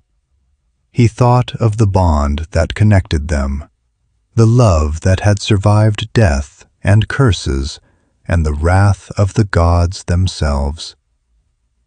Show him, she said, that love is stronger than fear, that hope is stronger than despair, that you are stronger than him. That night, Artyom dreamed. He stood in a vast, dark space, a cavern, maybe, or the inside of a mountain. The walls glowed with a faint blue light, and the air was thick with the smell of earth and stone. And in the center of the space stood Veles. He was in his true form, tall and terrifying, his antlers branching like the limbs of an ancient oak, his eyes burning with fire. "You've come back," the god said. "I didn't expect that." "I told you I would," Artyom said. "I told you I would stop you." "You can't stop me." Veles laughed, a deep, rumbling sound. "I am eternal. I am inevitable. I am the shadow that falls over everything you love." "Then why are you afraid?" The god's laughter stopped. His eyes narrowed. "What did you say?" "You're afraid." Artyom stepped forward, his voice steady. "You're afraid of what I can do. You're afraid of what I represent. You're afraid of love." "Love?" Veles's voice was cold. "Love is nothing. Love is a weakness, a foolishness, a—" "Love is why I'm here," Artyom said. "Love is why I walked through Nav. Love is why I broke Koschei's curse. Love is why I will never stop fighting you. And that terrifies you, doesn't it? Because you can't control it. You can't destroy it. You can't make it go away." Veles was silent, and in his silence Artyom saw the truth. The god was afraid. "You can't win," Veles said finally, his voice barely a whisper. "You can't defeat me." "Maybe not," Artyom said, "but I can make you feel. I can make you feel the fear that you've been spreading for centuries. I can make you feel the pain that you've caused. And when I'm done, you'll know what it's like to be mortal." He woke with a start, the shard of stone burning hot in his pocket, and he knew what he had to do. Chapter 13. The Heart of the Forest. The journey took him deep into the heart of the forest. Zlata had given him directions, a path that led through the darkest, most dangerous part of the woods. "This is where Veles's power is strongest," she had said. "This is where you will find what you're looking for." "What am I looking for?" "You'll know when you see it." Artyom walked for hours, the trees closing in around him, the light fading to a dim green twilight. The air grew thick and heavy, and the sounds of the forest, the birds, the insects, the rustle of leaves, faded into silence. And then he saw it, a tree, but not an ordinary tree. It was huge, ancient, gnarled, its trunk so wide that it would take 10 men to circle it with their arms outstretched.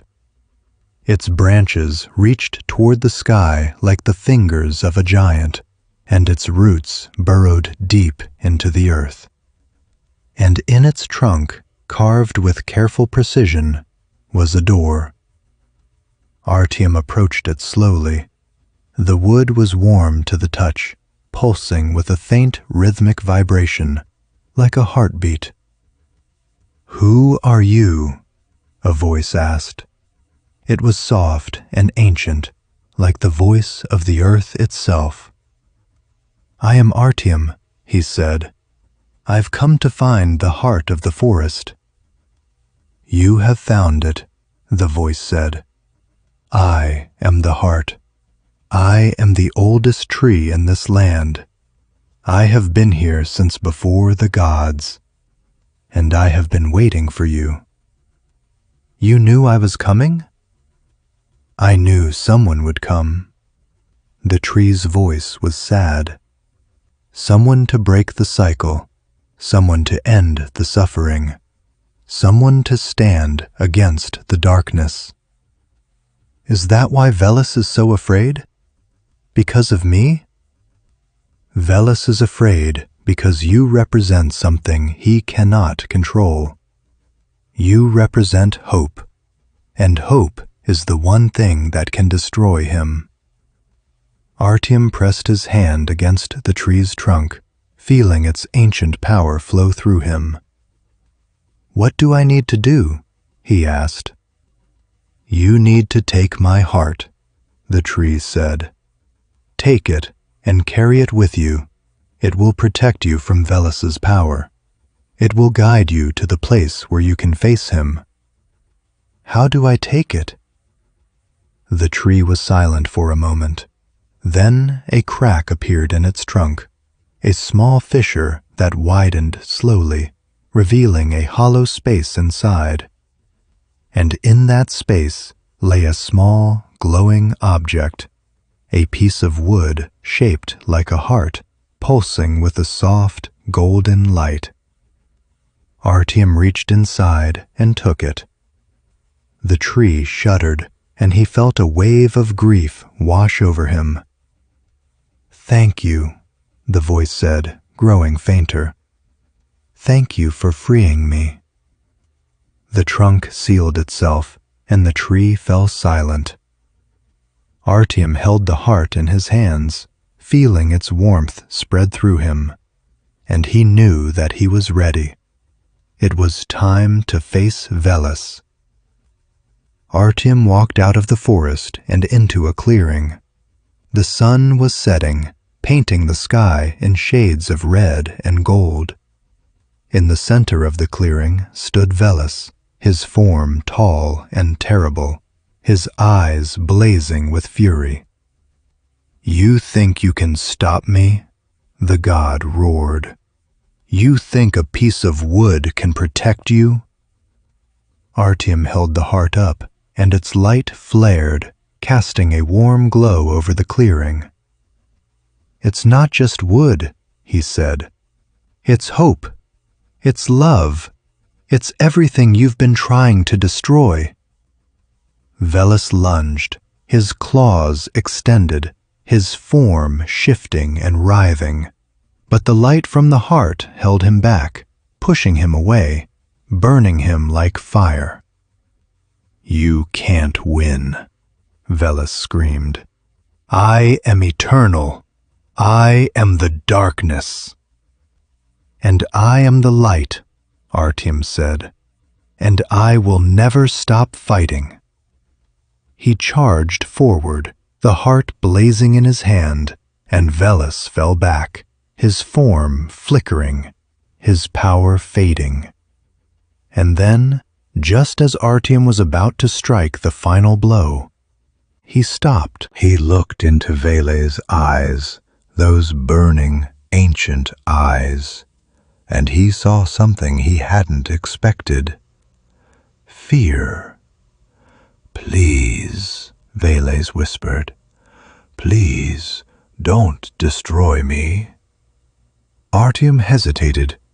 The god was on his knees, his power shattered, his pride broken. "Give me a reason to spare you," Artyom said. "Because I am part of the balance," Veles said, his voice trembling. "If you destroy me, the underworld will be unguarded. The dead will rise. Everything you love will be consumed." Artyom stared at him for a long moment, and then, slowly, he lowered the heart. "I won't destroy you," he said, "but I won't let you terrorize this world anymore. You will return to your realm, and you will stay there.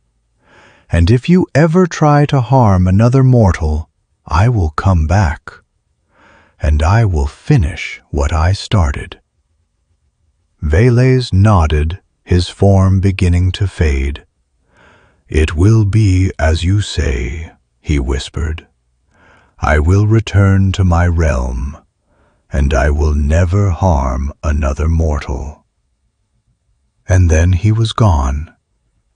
Artyom stood in the clearing, the heart pulsing in his hand, the silence of the forest settling around him.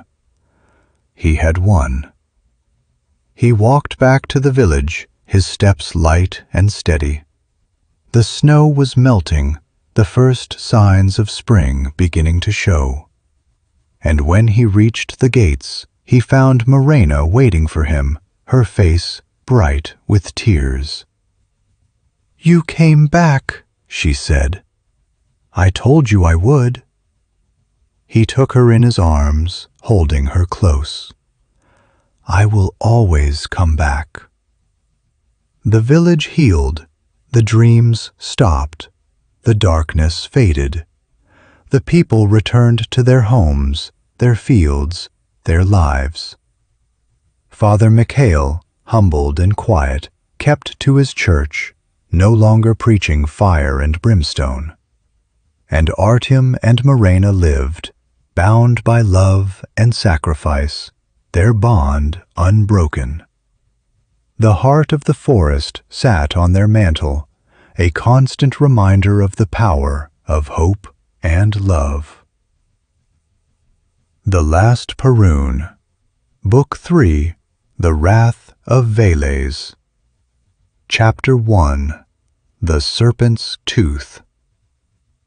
The village of Belavodia lay in ruins. Artyom stood at the gates, his heart sinking as he took in the devastation. The houses were burned, their blackened skeletons reaching toward the gray sky like the fingers of the dead. The well had been shattered, its stones scattered across the square. And the church, Father Mikhail's church, was nothing but a pile of ash and charred wood.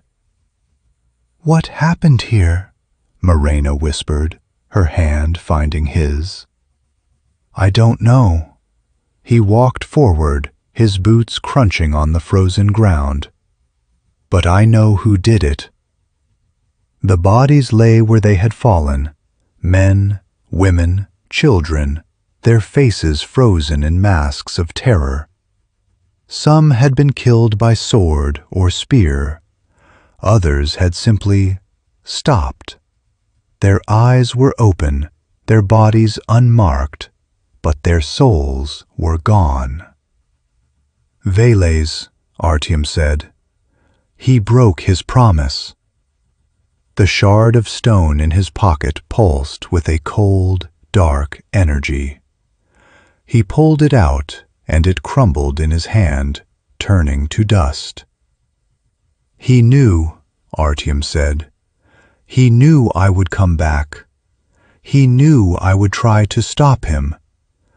And he left me a message." "What message?"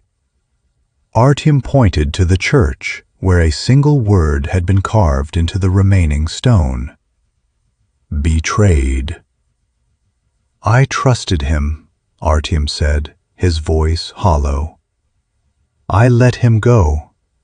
I gave him mercy, and this is what he did with it." Marena placed a hand on his arm.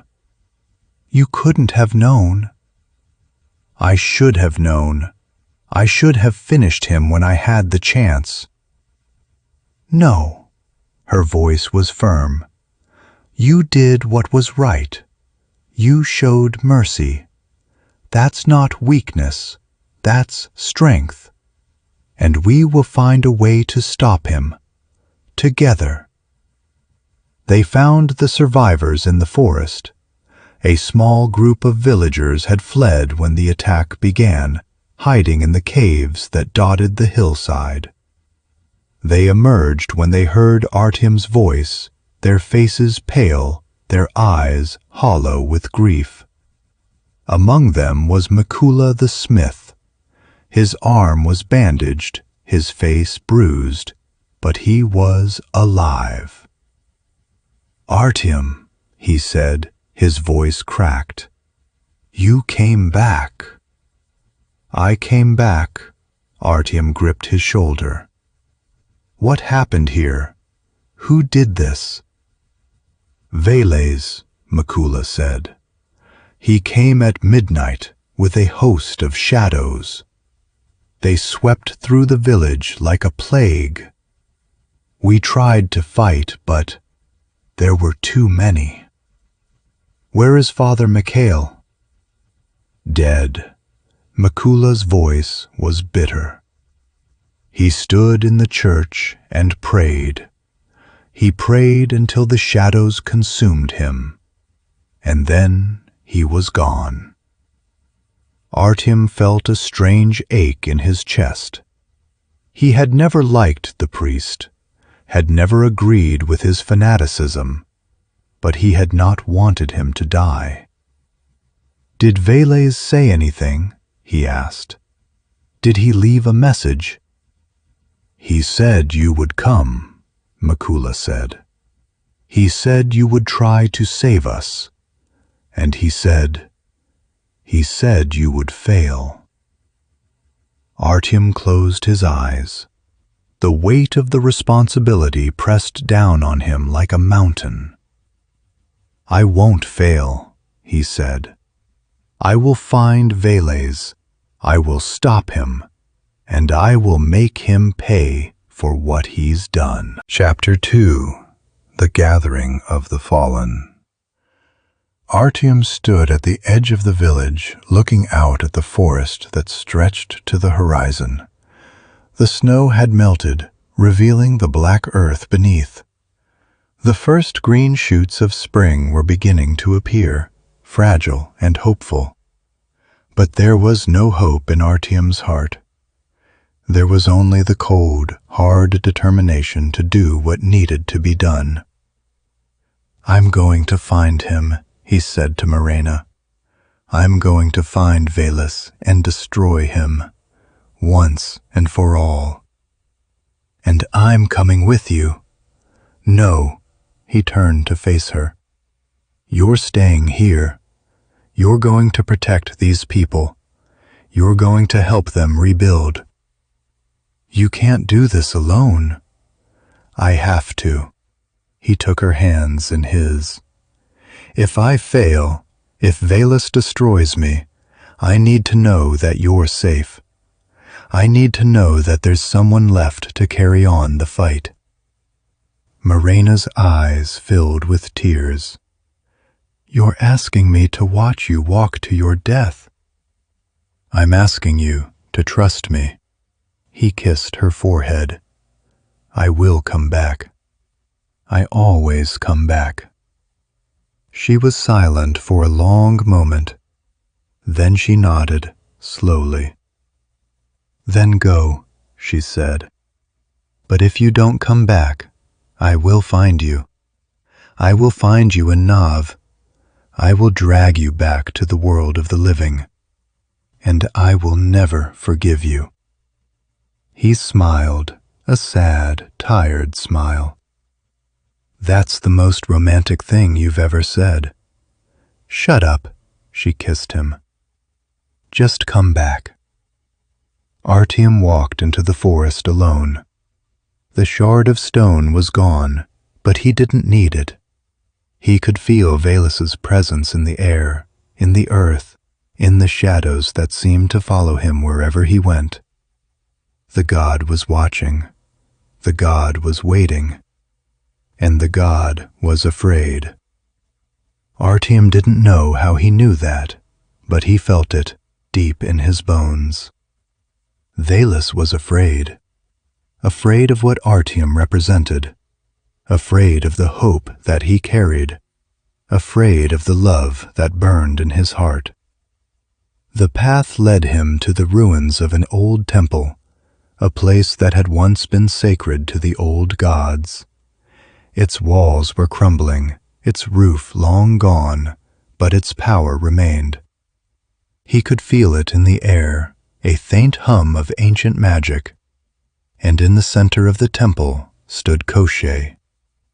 "You came," the Deathless One said. "I thought you might." "You knew I would," Artyom said. "You've been watching me." "Watching? No." Koschei's smile was sad. "I've been waiting. Waiting for you to realize that Veles cannot be stopped by force alone." "What do you mean?" Koschei gestured for him to sit. Artyom hesitated, then sat down on a fallen stone. "Veles is not like other gods," Koschei said. "He is the god of the underworld, the god of the dead, the god of the forgotten. He feeds on fear. He feeds on despair. He feeds on the belief that the world is a dark and hopeless place." "And how do I stop that? How do I fight a god who feeds on despair?" Koschei leaned forward, his eyes burning. "You give him something else to feed on. You show him that the world is not dark. You show him that there is hope.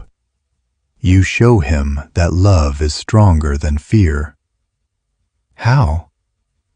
Koschei smiled. "You have already started. You saved Marena. You freed me. You gave the Poludnitsa her peace. Every act of love you perform weakens Veles. Every act of hope drains his power."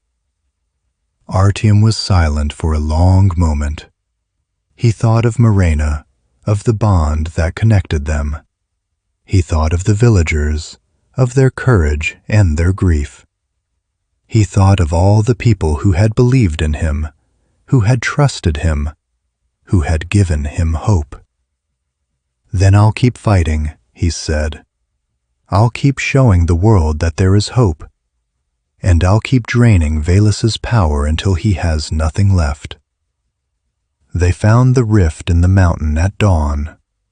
It was a wound in the earth, a crack in the rock that glowed with a sickly green light. The air around it was cold and heavy, thick with the smell of rot and decay. "This is the place," Koschei said. "The boundary between the worlds. Veles has been using it to send his minions into the world of the living. Can we seal it?" "Perhaps," Koschei's voice was doubtful. "But sealing it will not destroy Veles. It will only trap him in his realm, where he can bide his time and gather his strength." "Then what do we do?" Koschei was silent for a long moment. Then he spoke, his voice barely a whisper. "There is a way to destroy him," he said, "but it will cost you everything. Tell me." "Veles is not a god like the others. He is a manifestation. He was born from the fear of the first mortals, from their terror of the dark, from their horror of death. If you can break that fear, if you can show the world that death is not an ending but a beginning, he will crumble." "How do I do that?" "By showing them," Koschei said. "By sacrificing everything. By walking into the heart of the underworld and facing Veles alone. By proving that love is stronger than death." Artyom stared at the rift, feeling its cold power wash over him. "Then that's what I'll do," he said. "I'll walk into the underworld. I'll face Veles, and I'll prove to him and to the world that death is not the end." Chapter 3. The Descent into the Underworld. The rift swallowed him whole. He fell through darkness, through cold, through a silence so complete that he could hear his own heartbeat. The air grew thick and heavy, pressing down on him from all sides. And then he landed. He stood in a vast, dark space, a cavern maybe, or the inside of a mountain. The walls glowed with a faint blue light, and the air was thick with the smell of earth and stone. And in the center of the space stood Veles. He was in his true form, tall and terrible, his antlers branching like the limbs of an ancient oak, his eyes burning with fire. "You came," he said, his voice a low rumble. "I didn't think you would." "I told you I would," Artyom said. "I told you I would stop you." "You can't stop me," Veles laughed, a deep, rumbling sound. "I am eternal. I am inevitable. I am the shadow that falls over everything you love." "Then why are you afraid?" The god's laughter stopped. His eyes narrowed. "What did you say?" "You're afraid." Artyom stepped forward, his voice steady. "You're afraid of what I represent. You're afraid of hope. You're afraid of love. And you're right to be afraid, because hope and love are going to destroy you." "Enough!" Veles roared, his form flickering. "I have had enough of your words. I have had enough of your defiance. You think you can stand against me. You are nothing, a mortal, a speck of dust." "Maybe so," Artyom said, "but I have something you don't." And what is that? Something that you destroyed long ago. Artyom reached into his pocket and pulled out the heart of the forest, the piece of wood that Zlata had given him, pulsing with a soft golden light. I have hope. The light flared, and Veles screamed.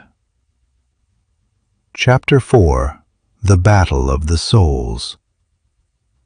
The light from the heart of the forest blazed like a star. Veles recoiled, his form flickering, his power fading.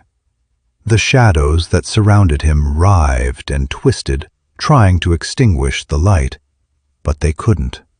The light was too strong. The light was too bright.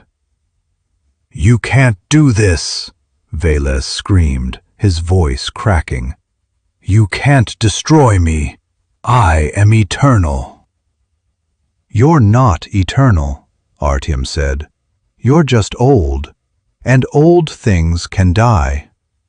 He stepped forward, the heart blazing in his hand. Veles retreated, his form shrinking, his power fading. Please, the god whispered. Please, don't destroy me. I gave you a chance, Artyom said. I showed you mercy, and you repaid me by destroying my village, by killing my friends, by breaking your promise. I was wrong, Veles said, his voice trembling. I was wrong. I will do better. I will be better. Just don't destroy me. Artyom looked into the god's eyes, those ancient, burning eyes, and he saw something he hadn't expected. Sorrow. Veles was not just afraid. He was sorry. He had spent millennia feeding on fear, on despair, on the suffering of mortals, and now, for the first time, he understood what he had done. Please, Veles repeated. Please. Artyom hesitated. The heart blazed in his hand, and he felt its power, the power to destroy the god, to end his reign once and for all. But he also felt something else, something that Zlata had told him. Mercy is not weakness. Mercy is strength. He lowered the heart. I won't destroy you, he said, but I won't let you hurt anyone ever again. You will return to your realm. You will guard the boundary. You will protect the dead and the living. And you will do it because you choose to, not because you are forced to. Veles stared at him, his eyes wide with disbelief. Why? He asked.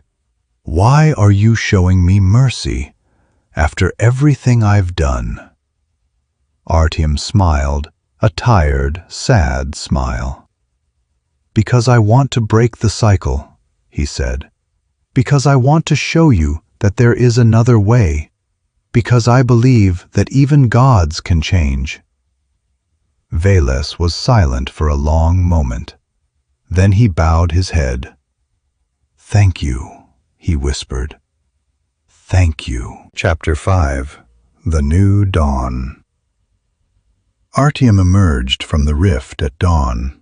The sun was rising over the mountains, painting the sky in shades of pink and gold.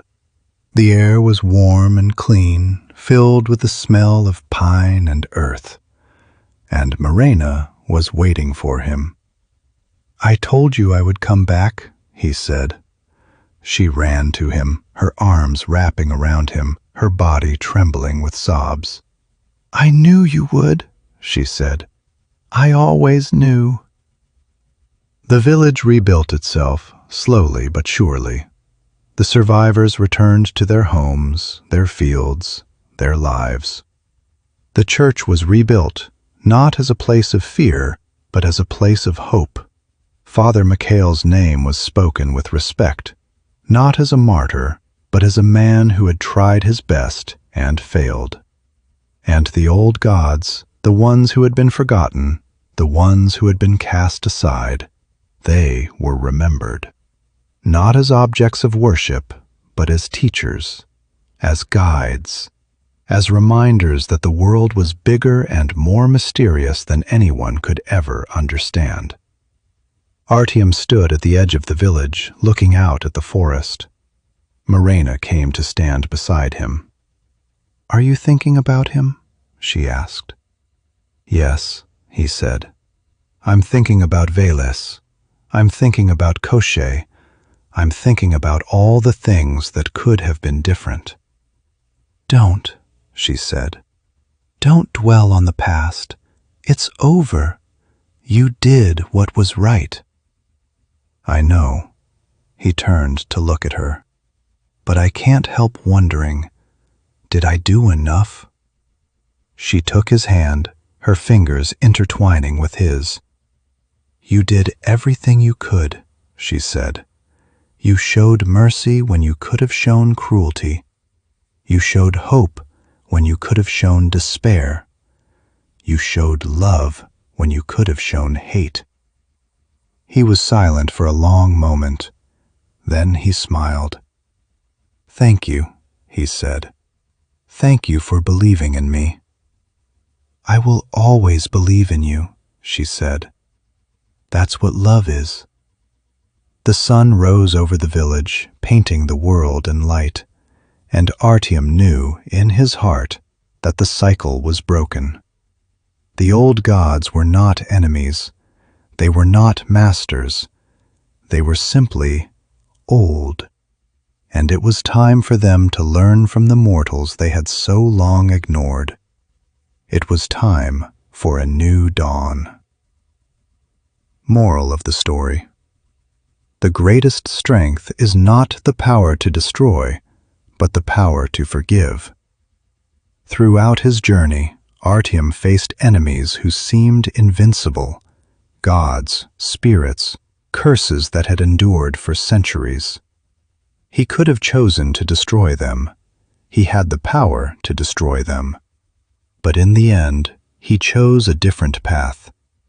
He showed mercy to Koschei even when the Deathless One had caused untold suffering. He showed mercy to Veles even when the god had destroyed his village. He showed mercy to the Poludnitsa even when she had tried to kill him. And in doing so, he broke the cycle of violence and revenge that had plagued the world for millennia. Mercy is not weakness. Mercy is the greatest strength of all. Love is stronger than fear. Veles's power came from fear, from the terror of the dark, the horror of death, the despair of the forgotten. But Artyom showed him that love is stronger. Love is more powerful. Love can conquer even the darkest shadows. Hope is the light that can never be extinguished. Even gods can change. The gods of the old world were not evil. They were simply old. They had been set in their ways for so long that they had forgotten how to be anything else. But Artyom showed them that change was possible, that even the oldest, most powerful beings could learn new ways.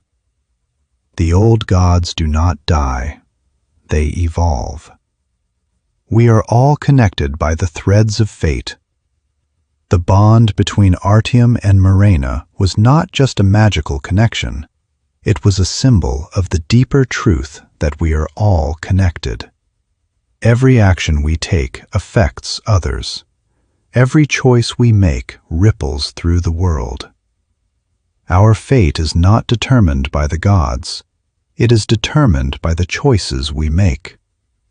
The true hero is not the one who wins the battle, but the one who changes hearts. Artyom did not defeat Veles through violence. He defeated him through compassion. He showed the god that there was another way, a better way. And in doing so, He changed not just his own fate, but the fate of the entire world. Victory is not about conquest. It is about transformation. The past is not a prison. It is a teacher. The old gods, the old ways, the old wounds, they were not chains. They were lessons. And Artyom learned from them.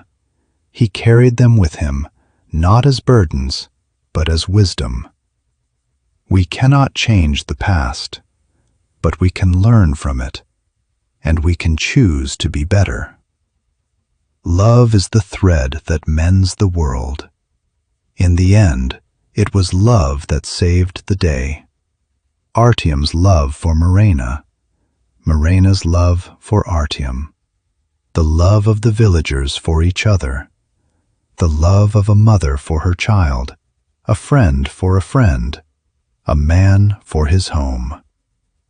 The world is woven from love, and love will always find a way. Chapter 6. The Threads Reunited. The summer came gently to the village of Domovoi. The fields that had once been scorched and barren were now green with wheat and barley. The houses that had once been burned and broken were rebuilt, stronger than before. The children played in the square, their laughter echoing through the streets like the sound of bells. And Artyom and Marena watched it all from the threshold of their home. "It's beautiful," Marena said, her hand in his. "I never thought it would look like this again." "Neither did I," Artyom admitted. "But the world has a way of healing itself, with a little help."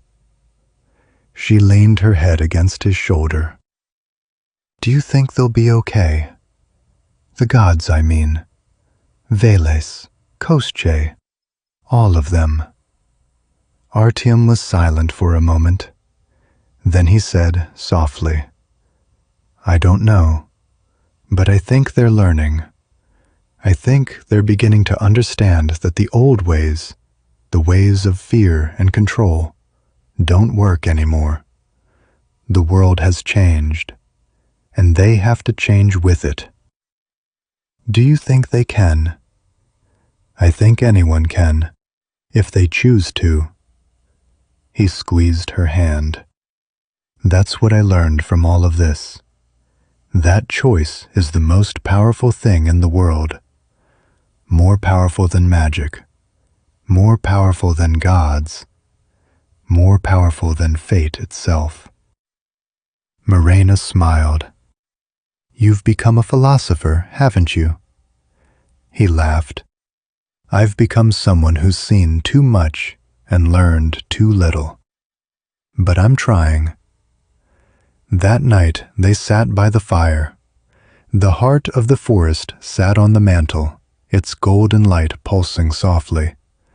The shard of stone that had once been Veles's token was gone, crumbled to dust, but its memory remained, a reminder of everything they had endured. "I used to be afraid of the dark," Marena said, staring into the flames. "When I was a child, I used to think that something was waiting in the shadows, something that would reach out and grab me if I wasn't careful. And now?" She turned to look at him, her eyes bright with love. "Now I know that the dark is just the absence of light, and I know that the light is always there, even when you can't see it." Artyom pulled her close, feeling the warmth of her body, the steady beat of her heart. "I used to think that the gods were all powerful," he said. "I used to think that they controlled everything, that our lives were just threads woven by Makosh, and there was nothing we could do to change them. And now?" He smiled. "Now I know that we are the weavers. We are the ones who choose our own threads, and the gods, they can only watch." Chapter 7. The Final Lesson. The years passed. Artyom and Marena grew older, their hair turning gray, their faces lined with the wisdom of a life well lived. They had children, and their children had children.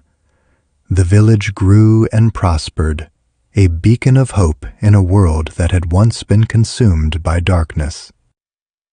And every year, on the anniversary of the day Artyom had walked into the underworld, he would take the heart of the forest and walk to the edge of the village.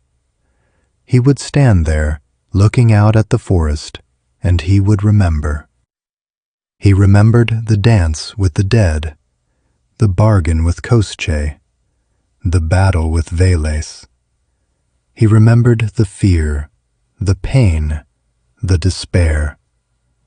But he also remembered the hope, the love, the joy of coming home to Marena, of holding her in his arms, of knowing that he had made a difference. And he remembered the most important lesson of all. It is not the gods who save the world. It is the people who choose to be brave. The last time he walked to the edge of the village, he was an old man. His steps were slow, his body bent with age, but his heart was still strong. Marena walked beside him, her hand in his, her eyes still bright with the same love she had felt when they were young. "Are you ready?" she asked. He nodded. "I've been ready for a long time." They stood at the edge of the forest, watching the sun set over the mountains. The sky was painted in shades of gold and purple, and the stars were beginning to appear one by one. "Thank you," Artyom said, his voice barely a whisper. "Thank you for everything." "Thank you for coming back," she said. "Thank you for always coming back." He turned to look at her, and in her eyes he saw all the years they had shared, the joy, the sorrow, the laughter, the tears. "I love you," he said. "I have always loved you, and I will always love you." "I know," she said, "and I will always love you." And then, together, they walked into the light. Author's words. Anna Gogoleva. Dear reader, if you have reached this page, you have walked with Artyom through the forests of the dead, stood with him before the gods, and witnessed the power of love to overcome even the darkest of shadows. You have seen him fall, rise, and fall again. You have seen him make mistakes, learn from them, and grow into something greater than he ever imagined. And now, as the story comes to a close, I want to share with you what this journey has meant to me. The tales of the old gods have been with me since I was a child. My grandmother, a woman of the old faith, used to tell me stories by the fire, stories of Domovoi and Rusalki, of Baba Yaga and Koschei, of the gods who once walked the earth and the spirits that still lurk in every shadow. She taught me to respect the forest, to listen to the wind, to see the magic in the world around me. But she also taught me something else, something far more important. She taught me that the old gods are not to be feared. They are to be understood. They are not masters. They are not tyrants. They are not the all-powerful beings that the priests and the storytellers would have you believe. They are reflections of us, of our hopes, our fears, our deepest desires. They are mirrors, and in them we see ourselves. Artyom's journey was a journey of self-discovery. Every god he faced, every spirit he bargained with, every curse he broke, It was all a reflection of the struggles within himself. The fear of losing Marena, the doubt in his own abilities, the temptation to give in to despair. And in the end, he learned what we must all learn if we are to find peace in this world. He learned that love is the only power that truly matters. This book is a love letter to the old stories. It is a love letter to the land of my ancestors, to the forests and rivers and mountains that shaped their lives and their beliefs. It is a love letter to the people who kept these stories alive, even when the world told them to forget. And it is a love letter to you, dear reader, for taking the time to listen. I believe that the old gods are not dead. They have simply been waiting for us to remember them, to honor them, to learn from them. They are not the gods of fear and control that the priests made them out to be. They are the gods of nature, of balance, of the eternal cycle of life and death and rebirth. And if we can learn to see them as they truly are, as teachers, as guides, as reflections of our own souls, then we can find the strength to face the darkness in our own lives. We can find the courage to love, even when it hurts, the wisdom to forgive, even when it seems impossible, the hope to keep going, even when the night is darkest.